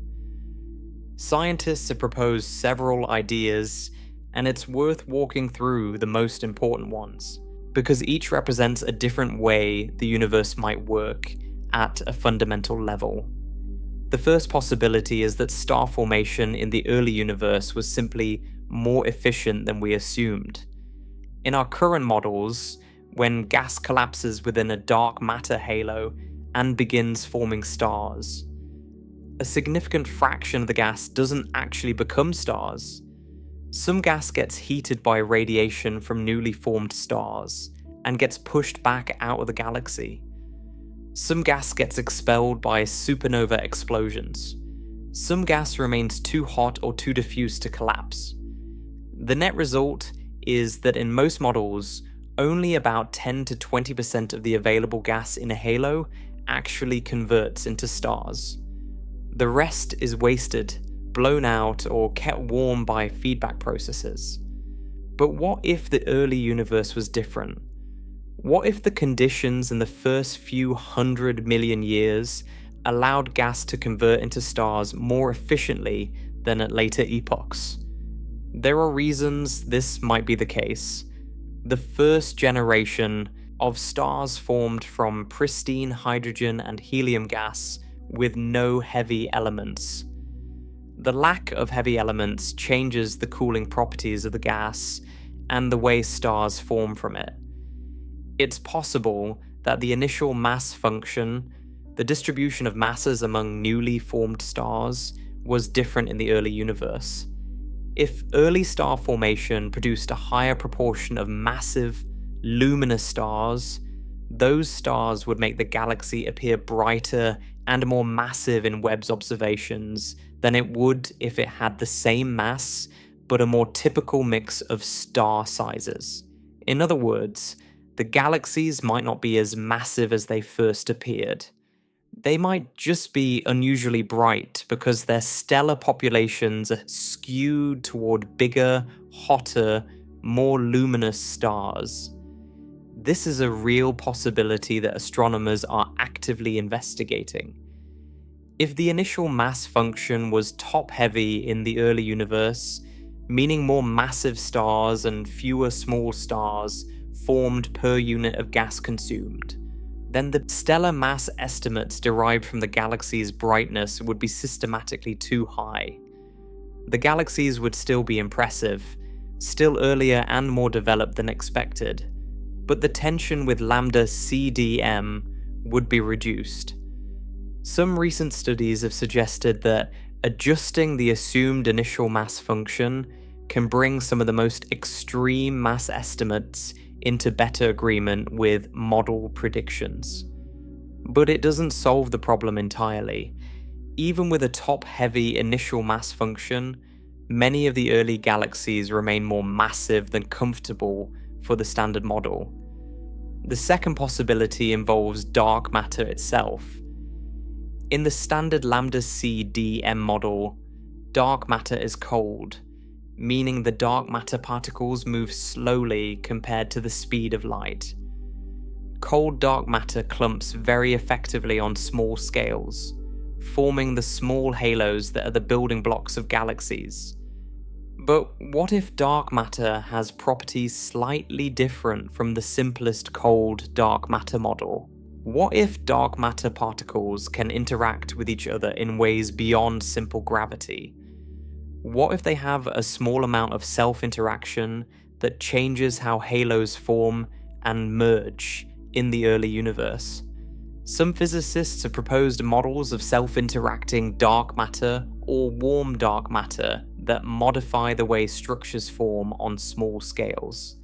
In some of these models, halos can form and merge more rapidly in the early universe, potentially producing larger structures sooner.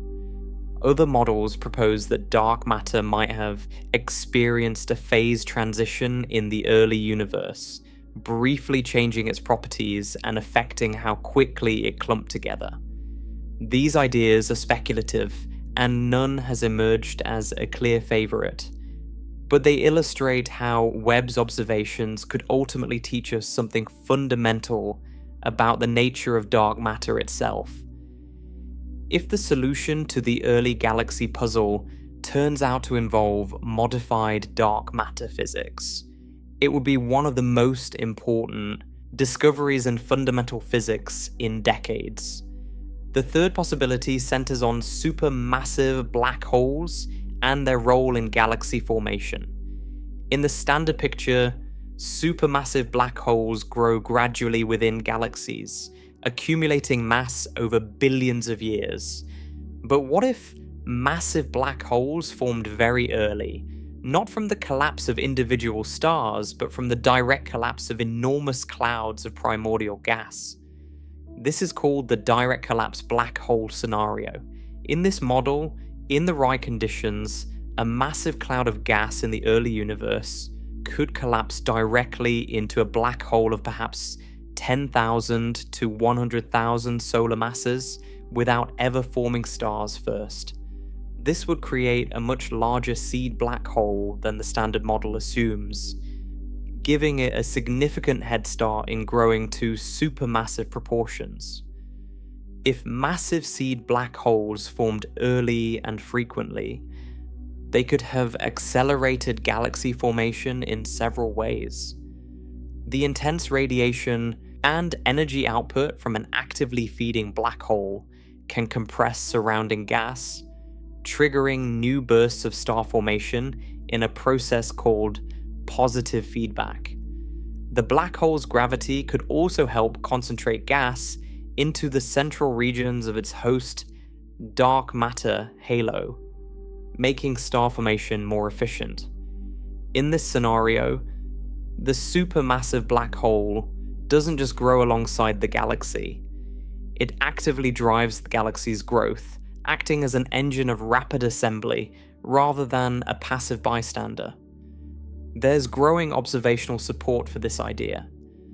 Webb has detected active galactic nuclei, the signatures of feeding supermassive black holes in galaxies at surprisingly high redshifts.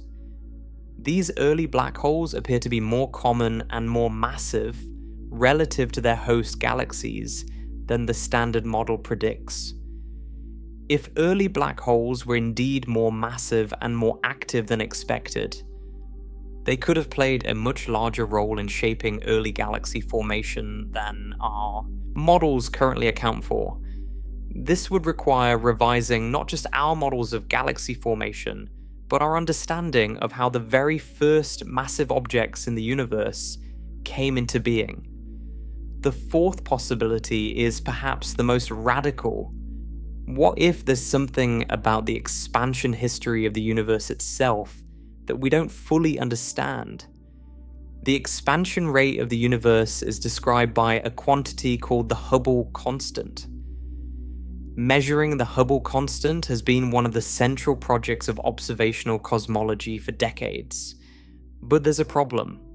Different methods of measuring the Hubble constant give slightly different answers. Measurements based on the cosmic microwave background, which look at the early universe, give a value of about 67 kilometers per second per megaparsec. Measurements based on nearby supernovae and other local distance indicators give a value of about 73 kilometers per second per megaparsec. This discrepancy, known as the Hubble tension, has persisted for years despite increasingly precise measurements on both sides. The Hubble tension might be unrelated to Webb's early galaxy puzzle, or it might be connected. If the expansion rate of the universe was different in the early epochs than our models assume, it could affect how quickly structures formed. A slightly different expansion history could give gravity more time or better conditions to build structures in the first billion years. Some theoretical models that attempt to resolve the Hubble tension also predict modifications to the rate of structure formation in the early universe. If one of these models turns out to be correct, it could simultaneously explain the Hubble tension and the early galaxy puzzle, solving two major cosmological mysteries at once. That would be extraordinary. It would mean that Webb's observations of distant galaxies have taught us something about the fundamental dynamics of the expanding universe itself. There are other, more exotic possibilities as well. Some physicists have explored whether modifications to gravity or the behavior of dark energy in the early universe might affect the rate of structure formation. These ideas are highly speculative and face tight constraints from other observations, but they illustrate the range of fundamental physics that Webb's discoveries could ultimately probe. It's also worth noting that the answer might not be a single explanation. The real universe is messy and complicated. Perhaps star formation was somewhat more efficient in the early universe, and massive seed black holes were somewhat more common, and the initial mass function was somewhat different. Each factor individually might not be sufficient, but together they could add up to a comprehensive solution. Science often works this way.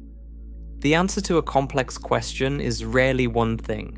It's usually a web of interconnected factors. What's remarkable about this entire situation is what it reveals about how science works. The James Webb Space Telescope cost approximately $10 billion and took over 25 years to design, build, test, and launch. It is one of the most complex scientific instruments ever created. Thousands of engineers and scientists from 14 countries contributed to its development. Every aspect of its design was optimized for one purpose: to see deeper into the universe than ever before, to collect the oldest, faintest, most redshifted light in the cosmos, and it succeeded beyond anyone's expectations. But here's the beautiful irony. The telescope was designed based on predictions from our best models. Scientists expected to find certain things. Small, faint proto-galaxies in the early universe. The gradual buildup of structure over billions of years.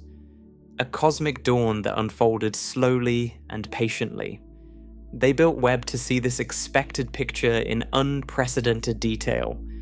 Instead, Webb showed them something they didn't expect. The universe had a surprise waiting for them. The early cosmos was not what the models predicted. And now, the very models that guided the telescope's design are being revised because of what the telescope found.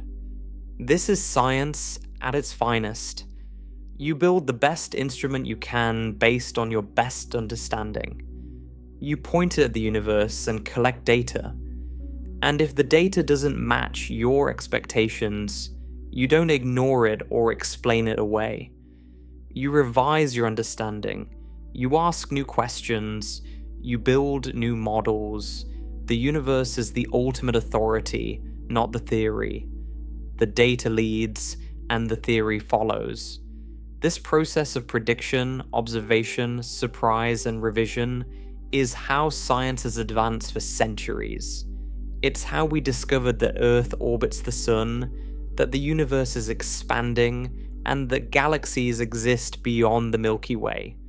And it's how we're now discovering that the early universe was far more active, far more structured, and far more surprising than anyone predicted. Now let's step back from the technical details and think about what all of this means in a broader sense. Because the discoveries from James Webb aren't just about galaxy formation models or dark matter physics or the Hubble tension. They're about the nature of the universe we live in and our place within it. Consider what we now know. We live on a small rocky planet orbiting an ordinary star in a galaxy containing hundreds of billions of stars. That galaxy, the Milky Way, is one among trillions of galaxies in the observable universe. The observable universe is 93 billion light-years across and contains structures, filaments, walls, and voids stretching across billions of light-years. And this entire vast cosmos, all of it, emerged from an almost perfectly uniform state 13.8 billion years ago. From near total uniformity to staggering complexity. From a featureless soup of particles and energy to 2 trillion galaxies, each containing worlds beyond counting. And now, James Webb has shown us that this transformation from simplicity to complexity happened much faster than we believed. The universe didn't wait billions of years to start building impressive things.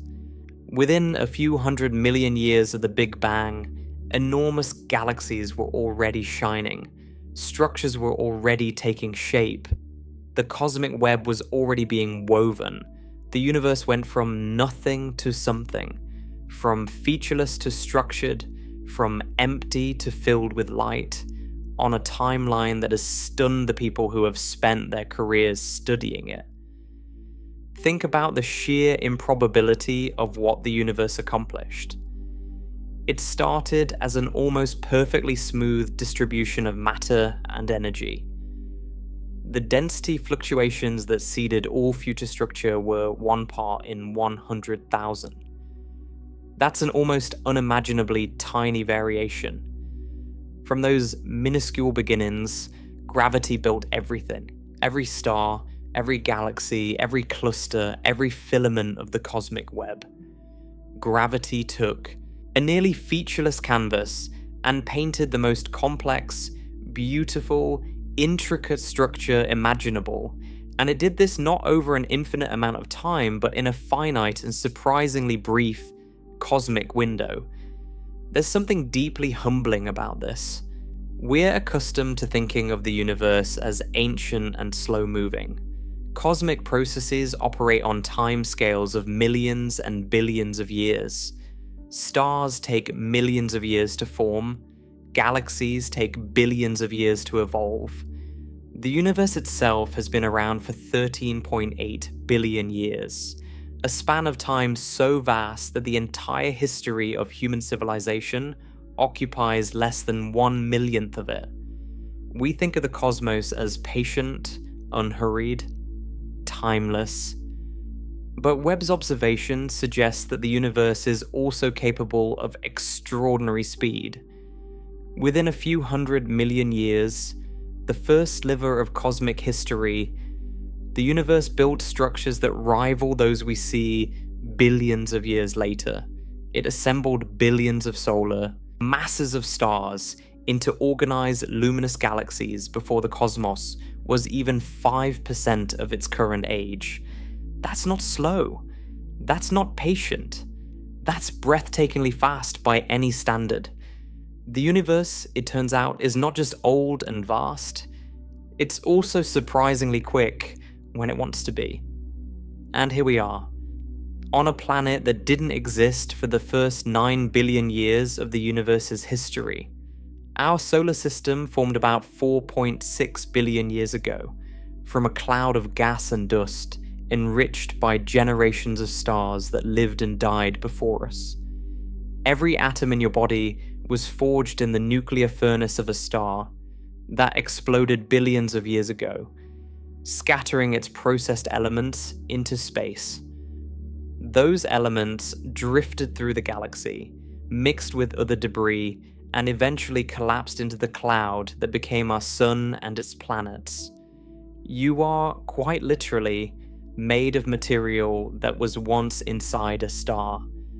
The calcium in your bones, the iron in your blood, and the oxygen you breathe are all synthesized through nuclear fusion in the hearts of ancient stars. You are stardust that became conscious and started asking questions about the stars. The universe that James Webb is revealing to us is the universe that made us possible. Those early galaxies, the ones that seemed too massive and too mature for their age, they were the first generation of cosmic construction. The stars within them produced the first heavy elements.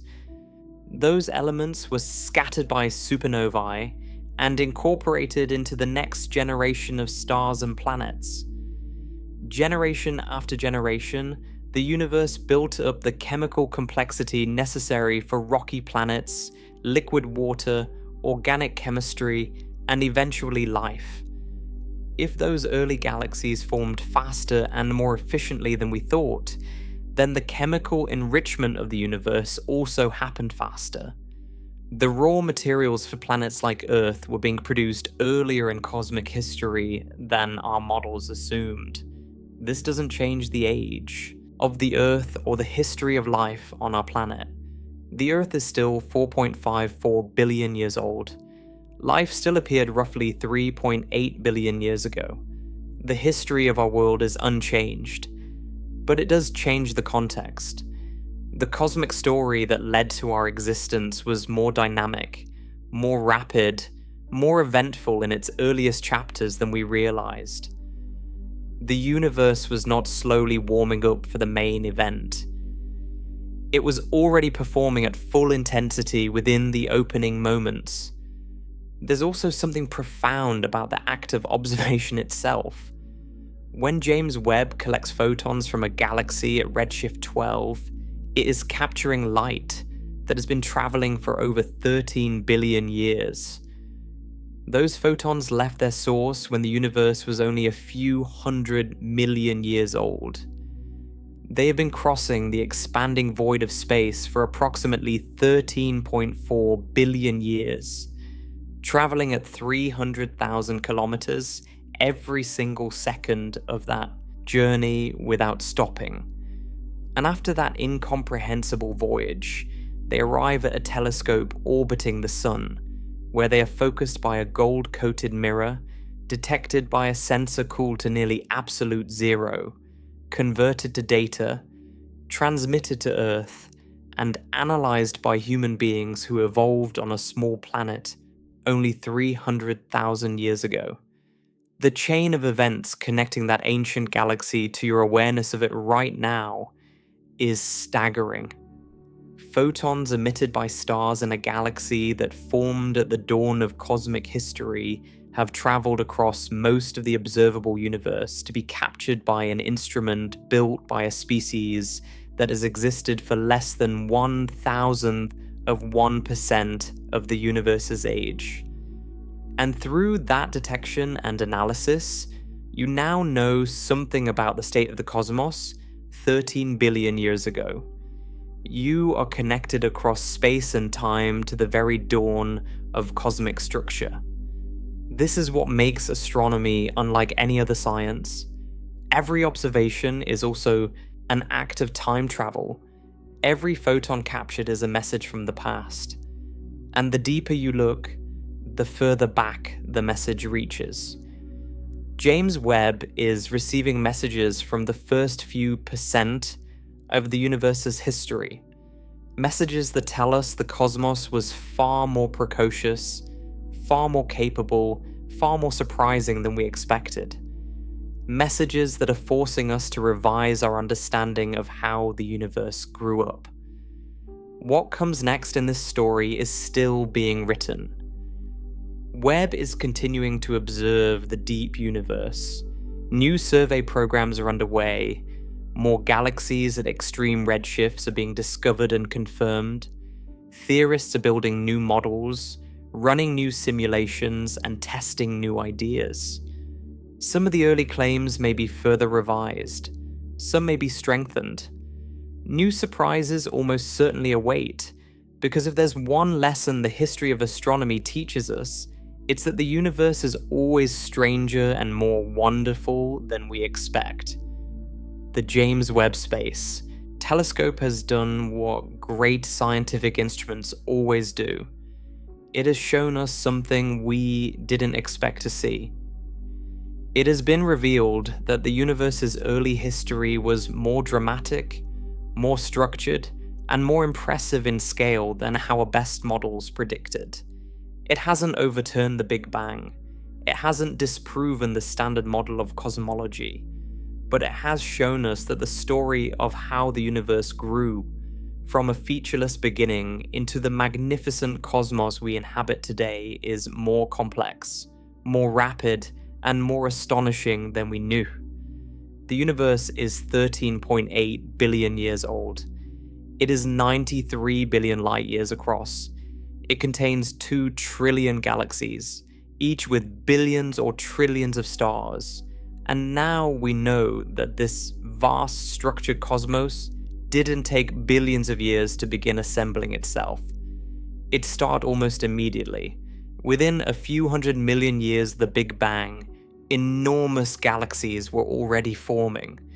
The universe was building on a scale and at a speed that breaks our intuitions about how such things should work. That's what it means when we say, James Webb has revealed the true scale of the universe. It's not just about size, though the size is staggering. It's not just about distance, though the distances are incomprehensible. It's about the speed and efficiency with which the cosmos transformed itself from nearly nothing into nearly everything. The cosmos went from a smooth, featureless haze of gas and dark matter to a structured web of galaxies, clusters, and filaments in what amounts to a cosmic eye blink. And we are only now beginning to understand how and why it accomplished this extraordinary feat. When you step outside tonight and look up at the stars, you're looking at the Milky Way, a galaxy that took billions of years to reach its current form through the gradual merging of smaller galaxies over cosmic time. But somewhere out there, beyond everything your eyes can see, beyond even what Hubble could see, James Webb is capturing light from galaxies that achieved comparable scale in a fraction of that time. Galaxies that assembled themselves with stunning speed in a universe that was barely getting started. Galaxies that challenge our understanding of how the cosmos works and push us toward deeper, richer, more complete knowledge of the universe we call home. The story of the universe is the story of matter organizing itself across vast scales through the patient, relentless action of gravity, building structure and complexity where none existed before. James Webb has shown us that this story began earlier and moved faster than we ever imagined. The true scale of the universe is not just its size, it's the breathtaking speed with which it built something magnificent from almost nothing at all. And perhaps that's the most brain-breaking realization of them all. Not just that the universe is big, we've known that for a long time. Not just that it's old, we've known that too. But it was already extraordinary when it was young. That the cosmos, in its infancy, was already assembling structures of staggering scale and complexity. That the universe didn't need billions of years to become impressive. It was impressive almost from the very start. You are living in that universe. You are made of its atoms. You are a product of its long, complex, and apparently faster than expected history. And thanks to a telescope floating in the darkness, 1.5 million kilometers from Earth, you now know something about the cosmos that no human being who lived before the year 2022 could have known. The universe grew faster than anyone thought, and it is more magnificent for it. The next time you look up at the night sky, remember this. The light entering your eyes has traveled for years, centuries, or millennia to reach you. But far beyond what your eyes can see, there is light that has traveled for 13 billion years. Light from galaxies that formed when the universe was young. Light that carries the story of a cosmos that was already building something extraordinary before our sun, our planet, or anything we've ever known existed. That light is out there right now, crossing the void, heading toward a small blue planet where conscious beings have built instruments precise enough to catch it, and minds curious enough to wonder what it means. The universe is vast. It is ancient. It is structured on scales that defy comprehension.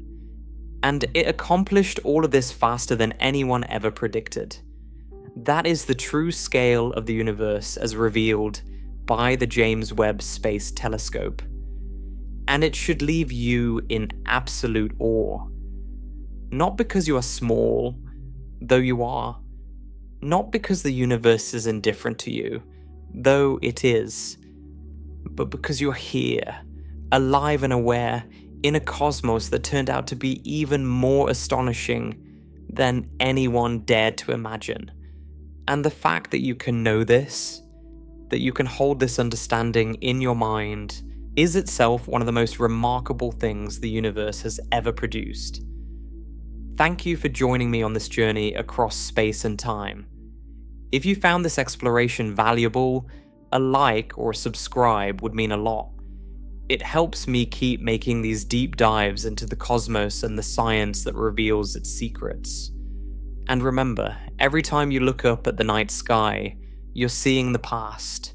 You're seeing the universe as it was. And thanks to James Webb, we now know that even in its earliest moments, the cosmos was already building something extraordinary. Something vast and structured that 13.8 billion years later includes a small planet where a species made of stardust looked up and finally began to understand just how remarkable it all truly is. Good night, and may the scale of the universe stay with you.